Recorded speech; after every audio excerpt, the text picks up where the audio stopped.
organs produced by past karma in the body, which can receive the corresponding sense object.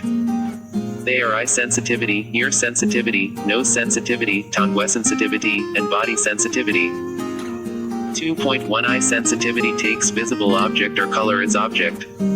It is the sensitive substance in the retina that registers color or light. It serves as physical base for eye consciousness. The impingement of color to eye sensitivity gives rise to eye consciousness. Eye sensitivity is to be found in eye decad kalopa. 2.2 Ear sensitivity takes sound as object. Ear sensitivity is the sensitive substance found inside the ear hole that registers sound. It serves as physical base for ear consciousness. The impingement of sound to ear sensitivity gives rise to ear consciousness. AR sensitivity is to be found in ear decad kalopa. I decad kalo EPA. Earth element. Water. Fire. Wind. Color. Smell. Taste. Nutritive essence. Life faculty. Eye sensitivity. Ear decad kalapa. Earth element. Water. Fire. Wind. Color. Smell. Taste. Nutritive essence. Life faculty. Ear sensitivity. 2.3 Nose sensitivity takes smell as object. Nose sensitivity is the sensitive substance found inside the nose that registers smell. It serves as physical base for nose consciousness. The impingement of smell to nose sensitivity gives rise to nose consciousness. Nose sensitivity is to be found in nose decad kalopa. 2.4 Tongue sensitivity takes taste as object. Tongue consciousness is the sensitive substance found diffused over the tongue that registers taste. It serves as physical base for tongue consciousness. The impingement of taste to tongue sensitivity gives rise to tongue consciousness. Tongue sensitivity is to be found in tongue decad kalopa.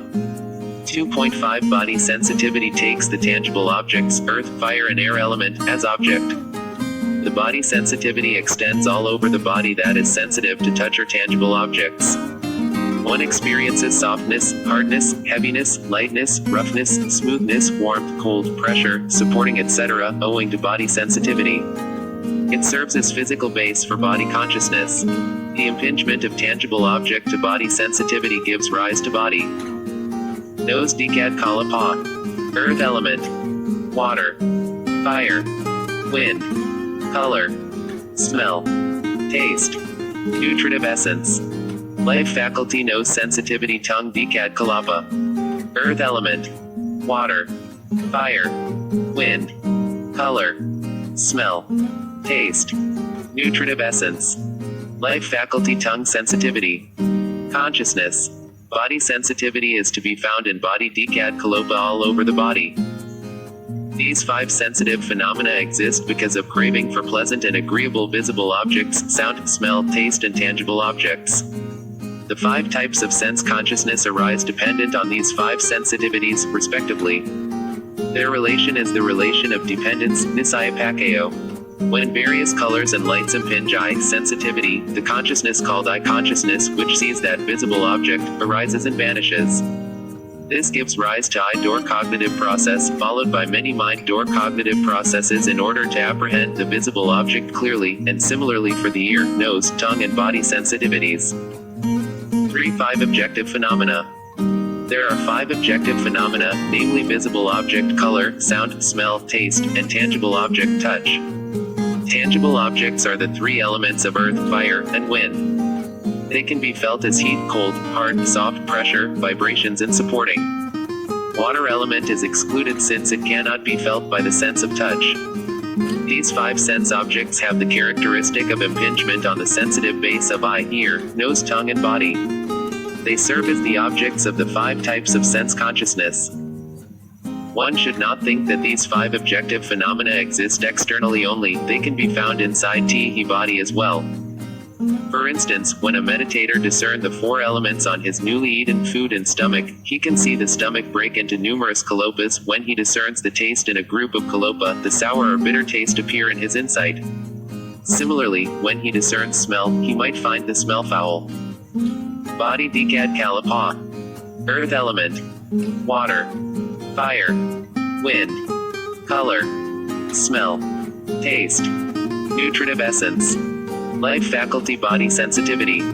4 Sexual phenomena. There are two sexual phenomena, namely femininity and masculinity.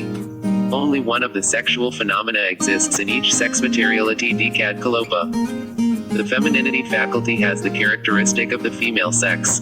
It is manifested through the mark, sign, deportment, body structure, voice, etc. of the female by which we know this is a female, and it is found only in females. Females' deportment is soft, gentle, and their voice is sweet and light. The masculinity faculty has the characteristic of the male sex. It is manifested through the mark, sign, deportment, body structure, voice, etc. of the male by which we know this is a male. It is found only in males. Male's deportment and voice is more rough and rugged. For the female, hermaphrodite, when she develops attachment to female, her femininity is hidden and her masculinity becomes predominant. Similarly, the male, hermaphrodite, develops interest in a male, his masculinity is hidden and his femininity becomes predominant. The 8 inseparable elements, life faculty and sexual phenomena form a sex materiality decad kalopa. They are found pervading the whole body, from head to toes. 5 heart phenomenon, heart base. The 8 inseparable kalopa, life faculty and heart base form a heart base decad kalopa. Billions of heart-based decad kalopas are found in the blood inside the heart, and are the support for all consciousness, including bhavaga consciousness, with the exception of the 5 types of sense consciousness. Each consciousness arises dependent on only one heart base in each heart-based decad kalopa. Their relation is the relatio n of dependence, nisayapakayo. The 8 inseparable elements, life faculty and heart base form a heart-based decad kalopa. Earth element. Water. Fire. Wind. Color. Smell. Taste. Nutritive essence. Life faculty. Sexual phenomena, sex materiality decad kalapa. 6 life phenomenon, life faculty. The 8 separable elements and life faculty form a life non-ed kalopa. Just as there is a vital force in mental factors, so there is a vital material force called life faculty among the matter, life force, giving life to a being. The life faculty has a protective function, like the water in the pond that prevents the lotus from withering. Thus, the life faculty maintains the life of connascent kinds of matter at the static moment. It is itself being produced and dying from moment to moment, maintaining the life of connascent matter in its own kalopa only. Life faculty element maintains only produced materiality such as eye, ear, nose, tongue, body, sex and heart-based decad kalopa. Without life faculty, the body becomes a corpse. 7 nutritional phenomena, nutritive essence. Nutritive essence exists in every kalopa, which forms the basic 8 inseparable elements, or pure octad kalopa, earth, water, fire, and wind elements, color, smell, taste and nutritive essence. Nutritive essence. Heart-based decad kalapa. Earth element. Water. Fire. Wind. Color. Smell. Taste. Nutritive essence. Life faculty, heart base. Life non-ed kalapa. Earth element. Water. Fire. Wind. Color. Smell. Taste. Nutritive essence, life faculty. Ojo is the nutritional substance contained in edible food that helps the growth of new ripas in the body. The nutritive essence in each kalopa, having been supported by digestive fire, multiplies forth again and again, and is thus easily recognized by meditators. The 5 sensitive phenomena, the sexual phenomena, the heart-based phenomenon, and the life faculty phenomenon are exclusively originated by karma performed in previous lives. Thus, if your eyes or nose are not properly shaped, it is your past bad karmas which are responsible. Similarly, the fact of being a man or a woman in your present life. These 18 concretely produced matter are grouped together as I. Matter possessing intrinsic nature, sabhuevarepa, such as heat in the case of fire element, hardness in the case of earth element, and so on. E. Matter possessing general characteristics of impermanence, unsatisfactoriness, and non-self, salakawarepa. Every repa arises and ceases at tremendous speed. Hence it is impermanence, oppressed by constant arising and ceasing is suffering, there is no substantiality in it, hence it is non-self. E. Concretely produced matter because they are directly produced by conditions such as kama, consciousness, temperature, and nutriment, nipanareva. IV. Matter because they undergo change or alteration, repairapa. B. Matter to be comprehended by insight by way of the 3 characteristics, samasanareva. 10 non-concretely produced matter. The remaining 10 matters are called non-concretely produced matter because they do not arise directly from the four main causes of matter but are merely modes and attributes of concretely produced matter. Therefore they are not considered ultimate realities and are not the object of vipasayana. They are divided into four classes. 1. Limiting phenomenon, space element. There is space that delimits or separates repakalopas. Just like when eggs are put together, there is space in between them, and similarly there is space in between repakalopas that delimits them, enabling us to distinguish one repakalopa from another. Repakalopas in the body. Space element between repakalopas. 2. Intimating material phenomena. There are two intimating material phenomena, bodily intimation and verbal intimation. I. Bodily intimation. Bodily intimation. It is through bodily movement like nodding the head, bending the body, moving the hand, going forward and backward, one reveals one's intention to others. For instance, when you want to come close to someone, with that intention in mind, many repakalopas called matter produced by consciousness are produced, and they pervade all over the body. The wind element in each kalopa of consciousness-born matter arises together successively, causing matter to move from one place to another. Thus, the body moves forward and the intentions are revealed. E. Verbal intimation. When one has the intention to speak, many consciousness-born matter arise depend on the heart base and pervade all over the body.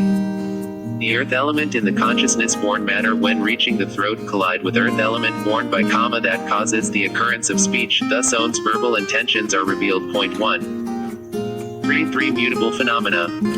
There are 3 mutable phenomena: lightness, malleability, and wieldiness. Lightness prevents any disturbance that would create heaviness in matter or dispels it when it is present. Malleability is capable of dispelling rigidity in matter. And wieldiness is capable of dispelling unwieldiness in matter. These 3 must arise together. When one of the 4 primary elements is out of balance with the others in any part of the body due to climate, food, or mood, that part no longer has lightness but tends to be heavy and awkward, it is no longer malleable but tends to be hard and rigid, and it is not as wieldy in its movements but tends to become difficult and strained. When the 4 elements are balanced in 1. Please refer below to the section on matter produced by consciousness for further explanation. The body is in good health or one is in happy mood, the lightness, malleability and wieldiness dispel the weariness, rigidity and unwieldiness in matter, so the body becomes light, malleable, and wieldy. 4 characteristics of matter. There are 4 characteristics of matter, namely production, continuity, decay, and impermanence. Production is the first arising moment of a material process. After full development of faculties, the arising moment of material process is called continuity. Actually, production and continuity is the same, both are the arising moment of matter. These 2 are termed the birth of matter. Decay is the maturing of the same material process that leads to its dissolution or termination. And impermanence is the complete breaking up of the same material process. Therefore, in the ultimate reality, each matter, repa, has undergone 3 sub-moments of arising, static, and dissolving. Here ends the 10 non-concretely produced matter. Unraveling the mystery of matter. All matter does not associate with either the wholesome or unwholesome, which are applicable only to mental phenomena. Unlike consciousness, which arises one moment after another, matter arises in a group called repakalopa. The lifespan of one unit of matter lasts for 17 moments of consciousness. 17 moments of consciousness arise and pass away while one repakalopa arises and finishes. Each kalopa is so minute that it cannot be seen with the naked eye. Even the finest dust particle is an aggregate of a very large number of kalopas. Bacteria, composed of countless kalopas, can only be seen with the most powerful microscope, but the mind, well trained in concentration, is able to unravel the mystery of matter. The origination of matter. As the teaching of the Buddha is mainly concise with cause and effect, matter could not come into being without causes. Matter is originated, born, or produced by 4 causes of karma: consciousness, temperature or fire and nutriment. 1. Karma. Suppose, in a past life, owing to the craving for existence, a being observed morality with the intention to be reborn as a nun in the dispensation of the Buddha. When this karma ripened and produced its result, her desire is fulfilled. From the moment of her conception, the 30 matter of body Decad-Kalopa, heart-base Decad-Kalopa, and female Decad-Kalopa, which make up the embryo, arises. The arising or setting up of these 30 matter is called production, while after the development of faculties, the subsequent arising of these and other matter is called continuity. Eye, ear, nose, and tongue Decad-Kalopas arise gradually. These 5 sensitive phenomena, born from kama, spring from a desire to touch, see, hear, smell and taste respectively. The arising of female Decad-Kalopa is also the result of kama, spring from one's craving to become a woman. The matter of femininity disperses all over the body, making clear the mark, sign, feature, and structure of the body of a female. The arising of heart base serves as support for rebirth, linking consciousness born of past kama. Therefore, it is said, the 8 inseparable elements, the 5 sensitive materialities, the sexual materiality and the heart base are produced by kama. Kama determines the sex, appearance and health of the human being in conformity with the deeds done in the past. Wholesome and unwholesome kama manages to form a beautiful or ugly appearance correspondingly. Some may become hungry ghosts or animals, all differing in appearance, etc., according to their evils done. As expounded by the Buddha, the direct cause for rebirth is kama, but for the result to materialize, it requires craving. Thus all kama-produced materiality, the 30 matter as mentioned, has craving as its root. Here we see something of the realities of the second noble truth, the noble truth of the origin of suffering. To cling to these kama-produced materiality in which they continuously arise and pass away in constant flux as I, mine, and myself, is the first noble truth, the noble truth of suffering. 2. Consciousness. Every consciousness that is dependent on the heart base is able to produce consciousness-born matter. When you want to say something, you pay attention to the heart base, and with the help of concentration you can discern that many thousands of pure octad kalopas are produced and spread all over the body because of the intention of the mind to say something. Many kama-born kalopas are also found in the throat. Penetrating into these kalopas, you can find they contain at least 8 inseparable elements. When the consciousness-born kalopas reach the throat, the earth element in the consciousness-born kalopa strikes the earth element of another kalopa born of kama in the throat, producing sound. Some words are uttered. Just like when you strike or knock the door, because of the striking of the earth element in our hand against the earth element in the door, the sound occurs. This is verbal intimation. Or, when one intends to shake hands with a friend, that arising of intention produces many consciousness-born kalopa, spreading all over the body. The wind element in consciousness-born kalopa causes the hand to move from one place to another. Thus, one can move one's hand to convey one's intention. This is bodily intimation. Thus, bodily intimation, verbal intimation, and the 8 inseparable elements are said to be born of consciousness. When one gets angry, many consciousness-born octad kalopas are produced and spread throughout the body. Owing to anger, the fire element in consciousness-born kalopas becomes excessive and predominant. This fire element heats up the whole body, resulting in the rapid heartbeat, the reddened face and roughness of hot breaths. When the fire element is excessive, wind element also becomes active, causing the shaking and trembling of the body when one becomes angry. However, when one is developing depth concentration, many powerful consciousness-born octad kalopas are produced internally, within the body. Owing to the concentrated mind, the color element within each kalopa becomes bright. When many kalopas arise simultaneously and successively, then the color element of one kalopa and the color element of another arise closely to give such brightness as to manifest as light. This light, only produced by consciousness-born kalopas, only occur internally within the body, can be witnessed by meditators themselves.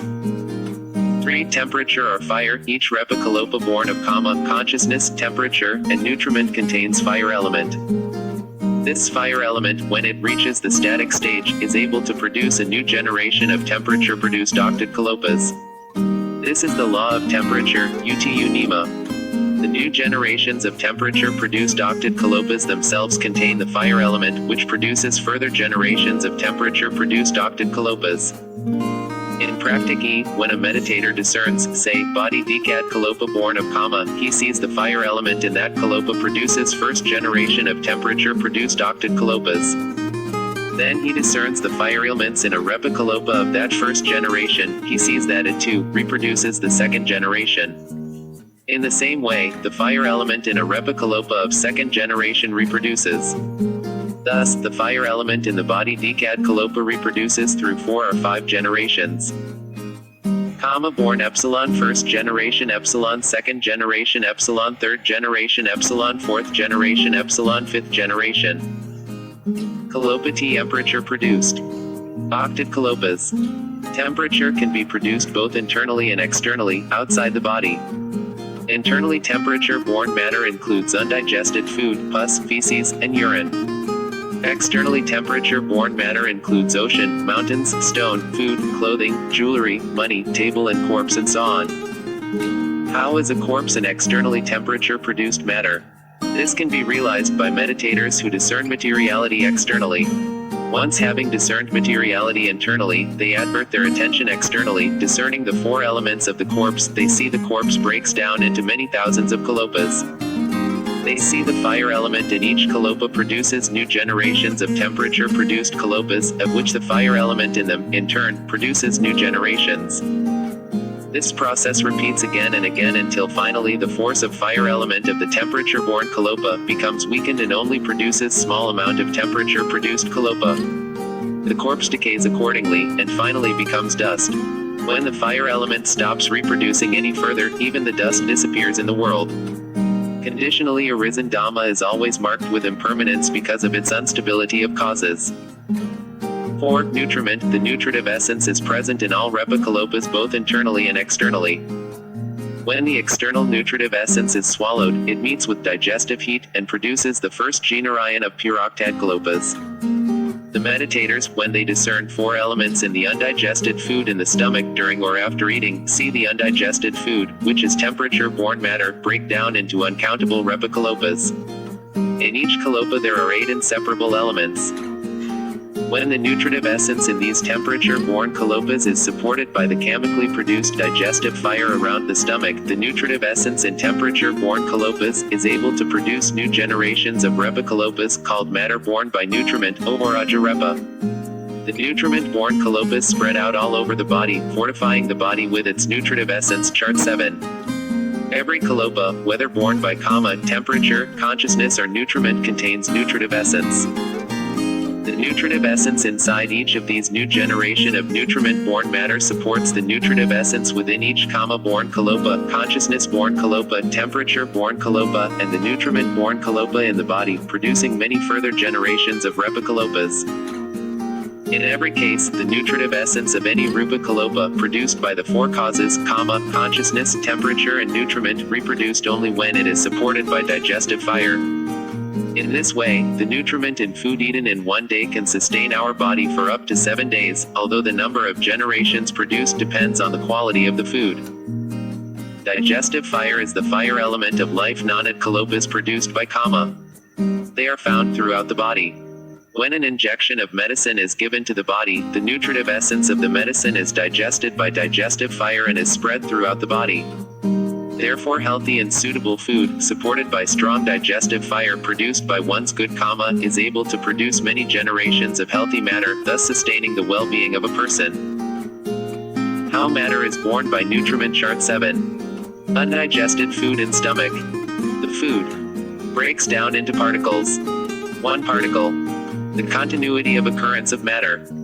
Kama-borne matter. When does the materiality or matter produced by the 4 causes start to arise and form in one's life? Kama-borne matter, kamaya repa, of body, sex and heart base octad kalopa for human beings starts to form at the arising moment of rebirth consciousness, and it goes on forming continuously at every sub-moment. Every moment of consciousness goes through 3 sub-moments of arising, static and dissolution. 8 inseparable elements borne by temperature. Earth element. Water element. Fire element. Wind element. Color. Smell. Taste. Nutritive essence. Nutritive essence produces new generation of Repa kalopas called Oharaja Repa. Supported by digestive fire, Oharaja Repa spread out all over the body. BBBB. Kama-borne Repa starts to form at the arising moment of rebirth consciousness. Consciousness-borne matter. Consciousness-borne matter, Siddhaha Repa, spring up starting from the arising moment of the Bhavaga consciousness immediately following rebirth consciousness. It continues to be formed at the arising moment of each subsequent consciousness for the whole life. The rebirth linking consciousness does not produce consciousness-born matter because this consciousness is a newcomer to the new existence. Neither can the five-sense consciousness produce consciousness-born matter as they lack the power to do so. The mental phenomena are strongest at the arising moment, hence consciousness-born matter only arises at the arising moment, not otherwise. BBB. Consciousness-born repa starts to form at the arising moment of bhavaga consciousness. Key, RB equals rebirth consciousness, B equals bhavaga, equals 3 sub-moments of arising, static and dissolution. Temperature-born matter. Temperature-born matter, Utuha repa, starts to form from the static moment of rebirth consciousness, where the fire element in the kama-born matter comes. RBBBB. RBBBBBB. Key, RB equals rebirth consciousness, B equals bhavaga, 3 sub-moments of arising, static and dissolution. To the static moment it produces temperature-born matter. After that the fire element in each repa kalopa born of any of the 4 causes continues to produce temperature-born matter. When it reaches the static moment, like consciousness, matter goes through 3 sub-moments of arising, static and dissolution. Matter is stronger at static moment.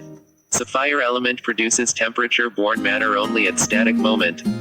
BB.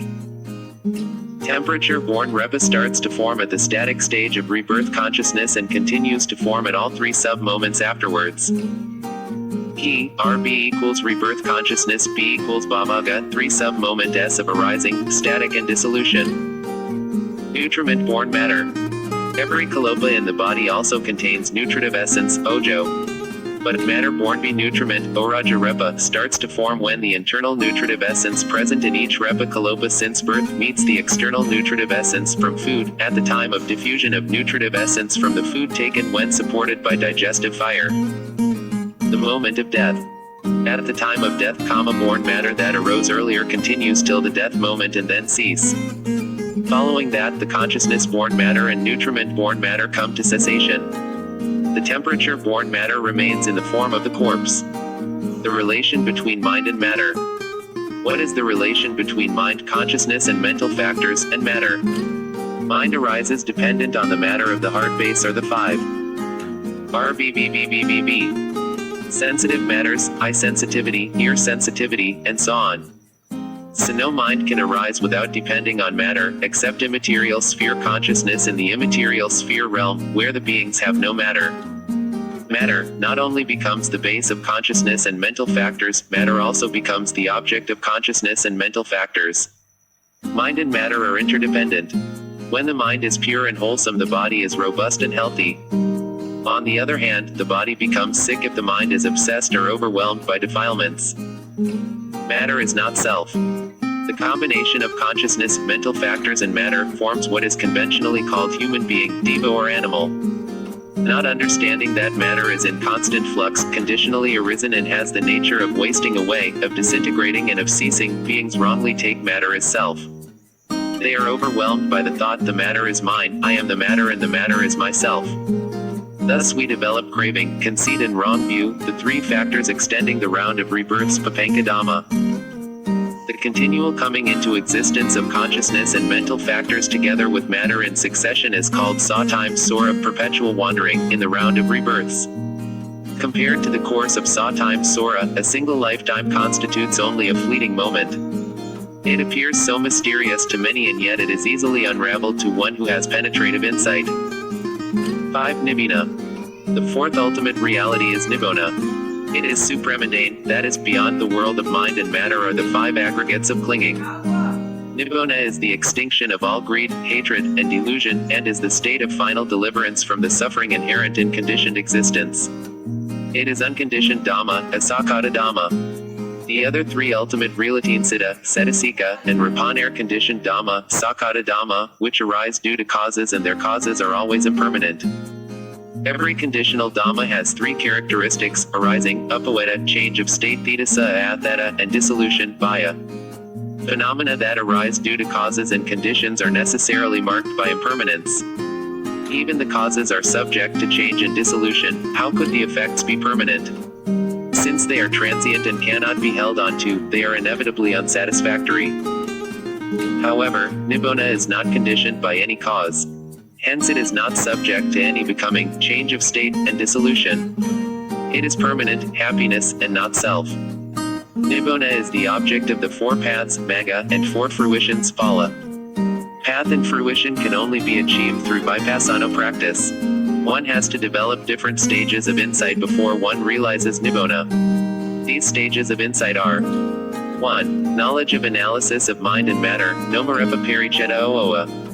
2. Knowledge of discerning cause and condition, pakaya parigaha ooa. 3. Knowledge of comprehension, samasana ooa. 4. Knowledge of rise and fall, udayabaya ooa. 5. Knowledge of dissolution, bhaga ooa. 6. Knowledge of fearful, bhaya ooa. 7. Knowledge of danger, adinama ooa. 8. Knowledge of disenchantment, nibbida ooa. 9. Knowledge of desire for deliverance, musitu kamyata ooa. 10. Knowledge of reflective contemplation, pai sako ooa. 11. Knowledge of equanimity towards formations, sakorapeka ooa. When one's insight knowledge becomes matured by contemplating either anicca, dukkha, or anatta of formations, sakura, one attains nibbana. At that time, the cognitive process of supramundane stream entry path Sotopati Magabhathi runs as follows. First attainment of path and fruition chart 8. Object, either impermanent. Suffering, or non-self nature object, nibbana of formations. BAMPRFRACCNCH PA FRB. Key, B equals vibrating bhavaga, E equals arresting bhavaga, M equals mind door adverting consciousness, PR equals preparation, AC equals access, CN equals conformity, CH equals change of lineage, PA equals path, FR equals fruition, B equals bhavaga. First bhavaga vibrates and then another bhavaga is arrested. Then mind door adverting consciousness arises observing either anicca, dukkha, or anatta of formations. Then one wholesome sense sphere sata, mahokusala sata, associated with knowledge arises 4 times as jivana consciousness performing the function of 1. Preparation, parakama, which prepares the mental continuum for the attainment of path consciousness. 2. Access, upakara, which arises in proximity to the attainment of path consciousness. 3. Conformity, anuloma, which harmonizes the preceding moments with the subsequent attainment of the path. After this, one's consciousness no longer enters into or settles down on any field of formations. 4. Then the change of lineage gatrabu arises, which takes as its object the signless, the non-occurrence, the cessation, nibbana, which passes out of the lineage of worldlings pathujana and enters into the lineage of the noble ones ariya. It gives the sign to the path to come into being, and ceases. Without pausing, the path follows in uninterrupted continuity, piercing and exploding the mass of greed, hatred, and delusion, never pierced and exploded before. Path consciousness arises only once, taking nibbana as object. After path consciousness, without any delay in time, there arise 2 or 3 moments of fruition consciousness, which are its result, taking nibbana as object. At this point, one becomes a stream enterer. After that, the mind lapses into bhavaga again. Although change of lineage takes nibbana as object, it does not perform the function of eliminating defilements as does path consciousness. Path consciousness arises for only 1 moment then passes away. The same type of path consciousness never arises again for a second time, along the sa-microsora. Even then, it is powerful enough to eradicate the defilements. Stream entry path consciousness permanently uproots 3 fetters. 1. Personality view, sakkoeyadahi. He no longer considers the 5 aggregates as I, mine, or myself. 2. Attachment to rites and rituals, slavataparomisa. Such as the practice of imitating the behavior of cows and dogs, various forms of torturing the body such as sleeping on thorns etc., thinking that the practice will purify the defilements and lead to escape from the round of rebirths. 3. Doubt vichikiko. Doubt towards the Buddha, the Dhamma, and the Sangha. After becoming a stream enterer, he has unshakable faith in the Buddha, the Dhamma, and the Sangha. This can be verified by the story of Supabutta, the leper, Dhammapada 66, who had realized the Dhamma while listening attentively to a discourse given by the Buddha. When the crowd had dispersed, he followed the Buddha to the monastery.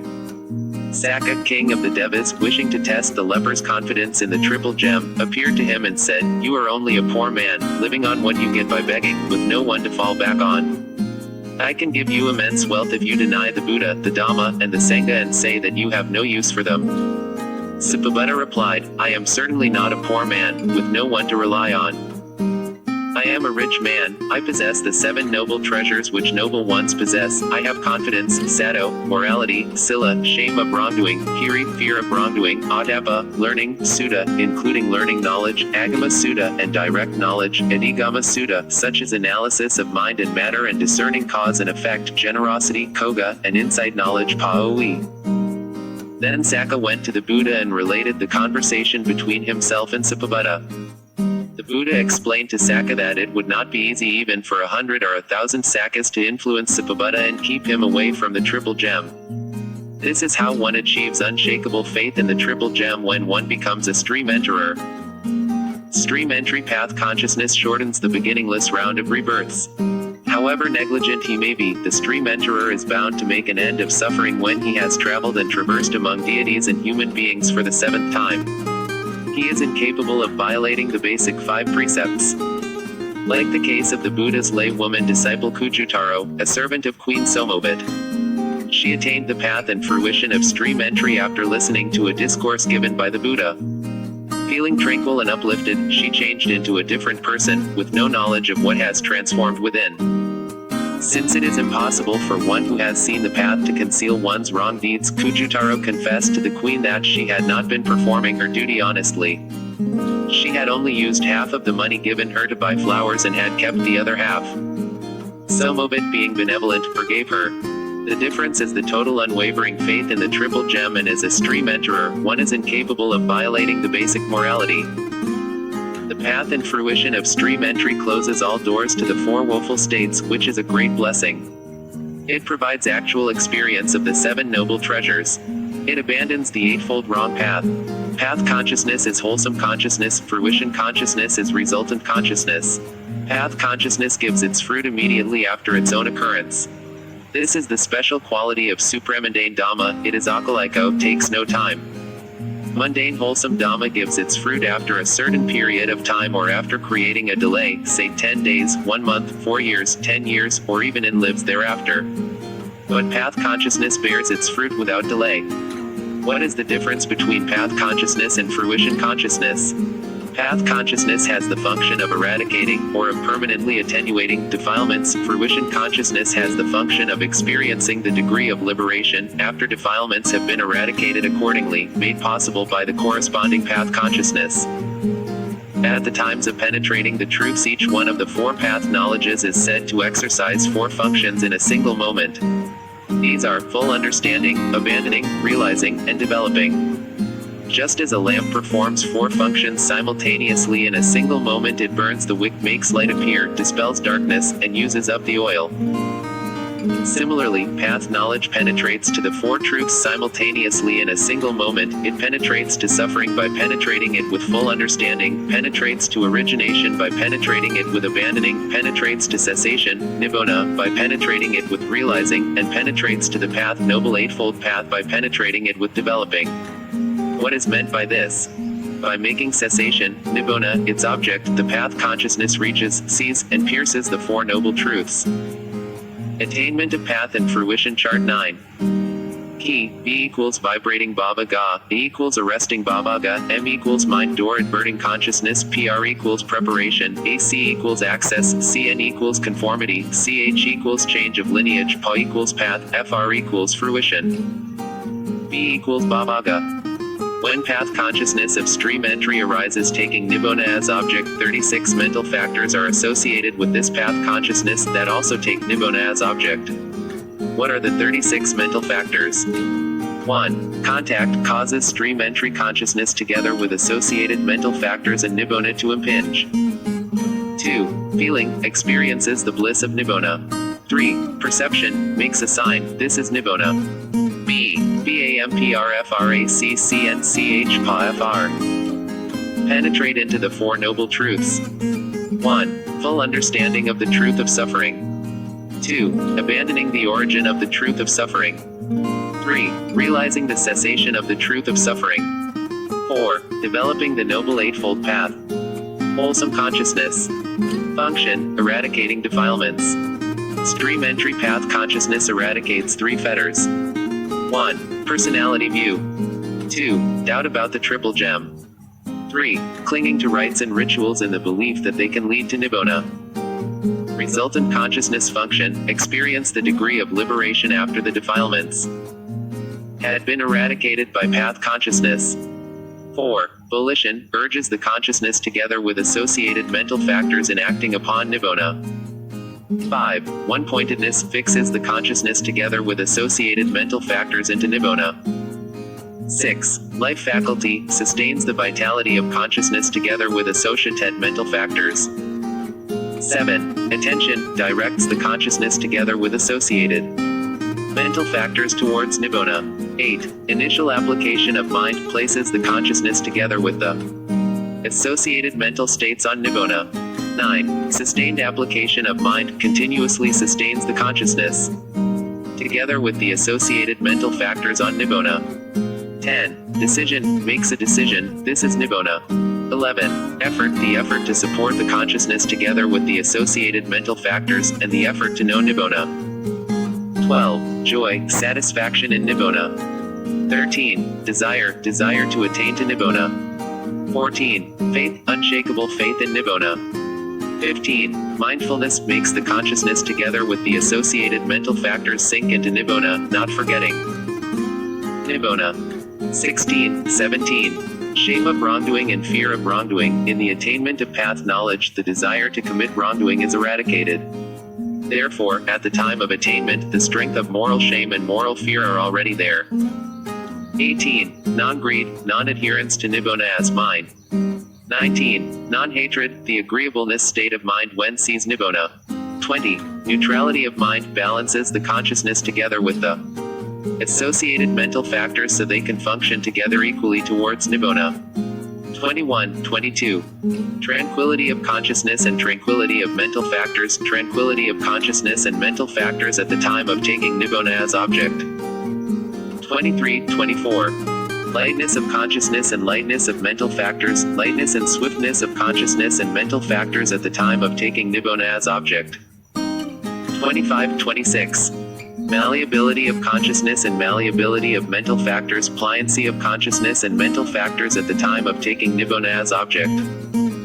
27. 28. Wieldiness of consciousness and wieldiness of mental factors, adaptability of consciousness and mental factors at the time of taking nibbona as object.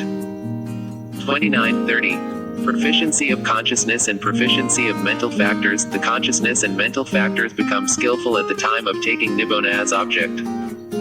31. 32. Rectitude of consciousness and rectitude of mental factors, uprightness of consciousness and mental factors at the time of taking nibbona as object. 33 to 35. Right speech, right action and right livelihood, these three arise together as the three morality factors of the Noble Eightfold Path that eradicate wrong speech, action, and livelihood. 36. Wisdom faculty, penetrates nibbona and removes the ignorance that covers the Four Noble Truths. The mental factor of wisdom faculty associates with stream entry path consciousness, penetrates into the Four Noble Truths. It performs the four functions of 1. Full understanding of the truth of suffering. The five aggregates of clinging, which is the truth of suffering, has been known. 2. Abandoning the origin of the truth of suffering. Craving for sensual pleasure that is strong enough to lead to rebirth in the four woeful states, has been abandoned. 3. Realizing the cessation of the truth of suffering, which is nibbona, the only unconditioned element, has been realized. 4. Developing the supramundane Noble Eightfold Path. Seeing nibbona is called right view. The application of the mind to nibbona is called right thought. The effort to realize nibbona is called right effort. Mindfulness on nibbona is called right mindfulness. Concentration on nibbona is called right concentration. The defilements that can cause offenses against right speech, right action, and right livelihood are destroyed by path knowledge. Thus, at the time a meditator realizes nibbona, all 8 factors of the Noble Eightfold Path has been developed. So only at the Sotapanna stage can one understand practically what are the Four Noble Truths by this path consciousness. As Buddha says in Sa times Yutta Nikkoya, monks, it is through not understanding, not penetrating the Four Noble Truths that we have run so long, wandered so long in Sa times Sora, in this cycle of continuity, both you and I. But when these Four Noble Truths are understood and penetrated, rooted out is the craving for existence, destroyed is that which leads to renewed becoming, and there is no more coming to be. Nibbona can only be experienced by noble ones, Ariya. There are four kinds of noble individuals: the stream enterer, Sotapanna, once returner, Sakadogami, non-returner, Anogami, and Arahant. Each noble one can enter into the fruition attainment Phala that corresponds to the path they have realized. The aim is to experience the bliss of Nibbona. The fruition consciousness can arise and pass away repeatedly, taking Nibbona as object, up to 1 hour, 2 hours, 3 hours, when a noble person enters into fruition attainment Phala. The fruition attainment cognitive process runs as follows. Attainment of fruition chart 10. Ki, B equals vibrating Baba Ga, A equals arresting Baba Ga, M equals mind door adverting consciousness, PR equals preparation, AC equals access, CN equals conformity, Pu equals purification, FR equals fruition, B equals Baba Ga. In developing fruition attainment, the stream enterer has to meditate on the three characteristics of formations Jnanika, Dukkha, Anadinyantal. The fruition attainment cognitive process, Phala arises. When one of the three characteristics of existence enters the avenue of the mind door of a Sotapanna, Baba Ga vibrates twice and becomes arrested. Then mind door adverting consciousness adverts to that characteristic, followed by preparation, access, and conformity, which also take that characteristic as object. Then follows purification, Bodhana, which takes Nibbona as object.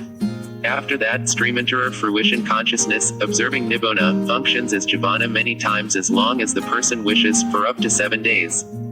Then Baba Ga arises and the person emerges from fruition attainment. Here purification, Bodhana, replaces change of lineage, since during the attainment of the path the lineage of worldlings is permanently cut off. Here ends the explanation of the four ultimate realities. BAMPRFRACCN PUFRFRFR. Object, either anicca, dukkha, or anatta object, Nibbona B. Ch.6 Mind and matter synonymous with the five aggregates. Why is it so important to study all the types of consciousness, mental factors, and matter, or, in brief, mind and matter? Because these three are synonymous with the five aggregates that beings cling to as I, mine, myself, and are the objects of insight meditation. They are the truth of suffering, which must be fully understood or known, by insight, said the Buddha in his first discourse after his enlightenment, the Dhammacakkappavattana Sutta. He said, what is the truth of suffering? In short, the five aggregates of clinging are the truth of suffering. What are the five aggregates? 1. The aggregate of materiality, Rupakanda, which is the same as the 28 kinds of matter, whether past, present, future, internal, external, superior, inferior, gross, subtle, far or near. 2. The aggregate of feeling, Vedanavakanda, which is the same as the mental factor of feeling, whether past, present, future, internal, external, superior, inferior, gross, subtle, far or near. 3. The aggregate of perception, Saakanda, which is the same as the mental factor of perception, whether past, present, future, internal, external, superior, inferior, gross, subtle, far or near. 4. The aggregate of mental formations, Sakorakanda, which, excluding feeling and perception, are the remaining 50 mental factors, whether past, present, future, internal, external, superior, inferior, gross, subtle, far or near. 5. The aggregate of consciousness, Vyowakanda, equal to the 81 types of consciousness, whether past, present, future, internal, external, superior, inferior, gross, subtle, far or near. The 5 aggregates in mind and matter is the same, the only difference is in the words. The 5 aggregates of clinging is the truth of suffering, which should be known, as said by the Buddha. He continued and saw it that the noble truth of suffering has been known by him. So that is why it is important to study these conditioned dhammas, the ultimate realities, as they are the objects of insight knowledge which should be known first. The near-death cognitive process. Consciousness continues to flow on, all the way up to the near-death moment, at which time one of the following 3 objects will necessarily present itself to the dying person through any one of the 6 sense doors at the last jivana process, the near-death cognitive process. These 3 objects are 1, wholesome and unwholesome deeds are volition done in the past. It appears to the mind door as if it were being done at that moment. For example, a monk may see himself preaching a sermon. A butcher may see himself slaughtering an animal. 2, sign of karma, nimitta. Wholesome signs of karma may show a pagoda, oil lamps, fruits or flowers one had offered, or any instrument one had used when performing wholesome karma. Unwholesome signs of karma may include a knife, gun, axe, bomb, poison or any instrument one had used when performing unwholesome karma. These can be sight, sound, smell, taste, tangible object, or a mental object.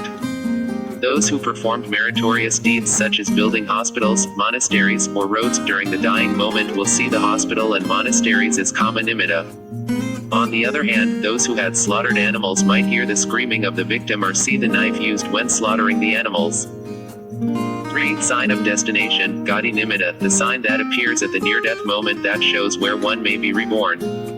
If you are going to be reborn in hell, you may see black dogs chasing you, hell wardens pulling you, or fire and may feel hot. If you are going to be born as a human being, you may see the red color in the mother's womb. If you are going to be reborn as an animal, like a monkey, you may see a forest. Some may see brightness, celestial mansion or deities or hear celestial music if they are going to reborn in heaven. One of these 3 objects, nimitta, will arise during the near-death cognitive process for all beings except an arahant, because an arahant has no more rebirths. Why do this sign arise? It arises because of past karma that has met all the conditions to produce rebirth consciousness in the next life. Here is a good question to consider. Since we have performed a diversity of karma, which karma will produce its result first? Order of ripening of karma. With respect to the order in which karma bears results, there are 4 kinds of karma. 1. Weighty karma, garuka karma. 2. Death proximate karma, osana karma. 3. Habitual karma, ishioa karma. 4. Reserve karma, katato karma. Weighty karma, garuka karma, is strong and powerful karma that is sure to produce rebirth consciousness in the immediate next life. On the wholesome side, this karma is the attainment of fine material jhana and immaterial jhana and the maintaining of them up to the dying moment. Supramundane path consciousness is also weighty karma since it closes the doors of the 4 woeful planes, but it cannot produce rebirth consciousness in any existence. On the unwholesome side, there are 5. I. Creating a schism in the Sangha. E. Wounding a Buddha. E. Murdering an arahant. IV. Matricide. B. Patricide. Here is a story to illustrate how unwholesome weighty karma produces rebirth in hell. Devadatta was the cousin of the Buddha. He envied the Buddha receiving more respect, honor, and offerings than him. He aspired to head the order of monks. Under the influence of the mental corruptions of delusion, anger, and envy, he tried to kill the Buddha. One day, when the Buddha was pacing up and down on the foot of Gaijaketa hill, Devadatta pushed down a big piece of rock with the intention to kill the Buddha. The splinter of the rock hurt the big toe of the Buddha. This is the weighty karma he committed. Failing to kill the Buddha, he tried another tactic. He tried to break up the order of the Sangha by taking some newly admitted monks away with him. However, most of them were brought back by the chief disciples, Venerable Sariputta and Mahomoggallona. This is the most serious weighty karma he committed that produced his rebirth consciousness in hell immediately after death. Before death took place, he was swallowed up by the earth and reborn in Avenue Squared C Hell. 1. Fixed wrong view that denies the basis for morality or karma and its consequences is also termed as one of the weighty karmas, if one adheres to it up to the near-death moment. Anyone who committed one of the 5 weighty karmas is unable to attain any jhanas or nibbana in this life because the evil karma would create an insurmountable obstruction. This is why King Ajatasattu, after killing his father, failed to attain stream entry path and fruition while first listening to Buddha's discourse, although he had the perfection to attain path and fruit. Death proximate karma, osana karma, is karma that is performed or remembered shortly before death, which is immediately prior to the last. 1 Dhammapada Commentary 1. Jivana process. When there is no weighty karma, death proximate karma will ripen first. There are several stories of death proximate karma. Micro Akuawal Squared, the only son of a stingy millionaire, was dying of jaundice because his father would not spend any money to consult a doctor. The father had his dying son put out near the front door, in case the visiting relatives would see his riches within the house, if they come by to see his son. Buddha, perceiving with his divine eye the sad plight of the poor boy who had never performed any generosity, appeared before him. When Ma Micro Akuawal Squared saw the Buddha, his heart was filled with such purity and deep devotion. At that moment, with the deep faith in the Buddha, he died and was immediately reborn in heaven. This is the good death proximate, Ma Micro Akuawal Squared had performed mentally, shortly before death, that brought forth good rebirth in heavenly state. Point 1. The Buddha said, mind is the forerunner, mind is chief, mind made are they. Because one speaks or acts with pure mind, happiness follows one, even as one's shadow that never leaves. The next two examples show how negative death proximate manifest. During Buddha's time, a monk was offered a robe made with the finest material and he became very attached to it. However, he died before he could wear it and was reborn as a flea within the folds of his favorite robe.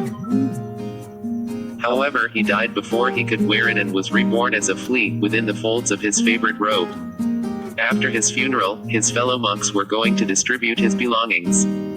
The Buddha with his divine ear heard the frantic cries of the flea about being robbed of his property. He asked Venerable Ananda to postpone the distribution for 7 days. When asked, the Buddha explained that because of the attachment to the robe, the monk had been reborn as a flea and is residing within the cloth. If the cloth had been given away, the flea's anger would have caused another rebirth in hell. After 7 days, the good karma he had accumulated as a monk matured, and he was reborn in Tusita heaven. Point 2. In this case, the good monk's only fault was to harbor a strong attachment to his own robe. The monk's thought was rooted in attachment, lobha, and it persisted until just before the dying moment, so it is potent enough to cause rebirth in such a woeful state, even if for a short time. Beware. Any of our belongings can become the object of our attachment. The next case is of a rich man named Taddaya, who lived in Buddha's time, in Tuta village near Savatthi. He was very stingy and was much attached to his properties. When he died because of such great attachments, he was immediately reborn in the very house he lived in, but as a dog. Point 3. Understanding the importance of death proximate, sons and daughters or relatives and friends should avoid crying in front of the dying person or dispute over the distribution of inheritance, as this would disturb his. 1 Dhammapada Commentary 1. 2 Dhammapada Commentary 2 3 Majjhima Nikaya Kilakamavibhanga Sutta. Mental tranquility. Instead, they should make some arrangements to help the dying person to have good death proximate, For example, they can perform some charity on his behalf and make it known to him, keep the Buddha's image in the room to inspire faith and joy, decorate with flowers and incense to make the environment calm and peaceful, invite monks or friends for parida protection, or sutta chanting to direct his mind to wholesomeness, radiate loving kindness to him, direct his mind to the meditation subject which he regularly practices, such as mindfulness of breathing, remind him of his good deeds done previously. These various means arouse his wholesome mental states so that he can pass away peacefully and joyfully to ensure a good rebirth in the next life. When one is reborn in a good existence, such as the human plane or Deva plane, one has plenty of opportunity to cultivate good. When many wholesome deeds are accumulated, the unwholesome deeds we have stored up along the saw time Sora lose their power to ripen so soon, and even if they ripen, the force from them is lessened because of the backup of wholesome Habitual Ishioa is any deed that one habitually performs, either good or bad. For a butcher, his habitual is slaughtering animals. For a doctor, his habitual is treating patients. For devoted Buddhists, their habitual might be offering the 4 requisites to monks and nuns, keeping 5 or 8 precepts, listening Dhamma, practicing tranquility or insight meditation, and offering flowers, lights and incense to the Buddha. Here is a story to show how habitual produces its result in the immediate next life. In Savatthi lived a lay Buddhist by the name of Dhammika, who was virtuous and very fond of charitable acts. He generously offered food and other requisites to the Sangha regularly. Dhammika had many children, and all of them, like their father, were also virtuous and devoted to charity. When he was very ill on his deathbed, he requested the Sangha to sit by his bedside to recite the Sutta, 4 foundations of mindfulness, Satipahona Sutta. During the recitation, Dhammika saw the sign of destination, Gati Nimitta, of his next rebirth. 6 fully decorated chariots from the 6 heavenly realms appeared, wanting to take him to their heavenly planes. He wanted to listen to the Sutta and did not wish to be interrupted, so he asked the Devas to wait for a while. But the biggest thought that he was addressing them, so they stopped their recitation. Dhammika's children saw their father's abnormal behavior and started to cry.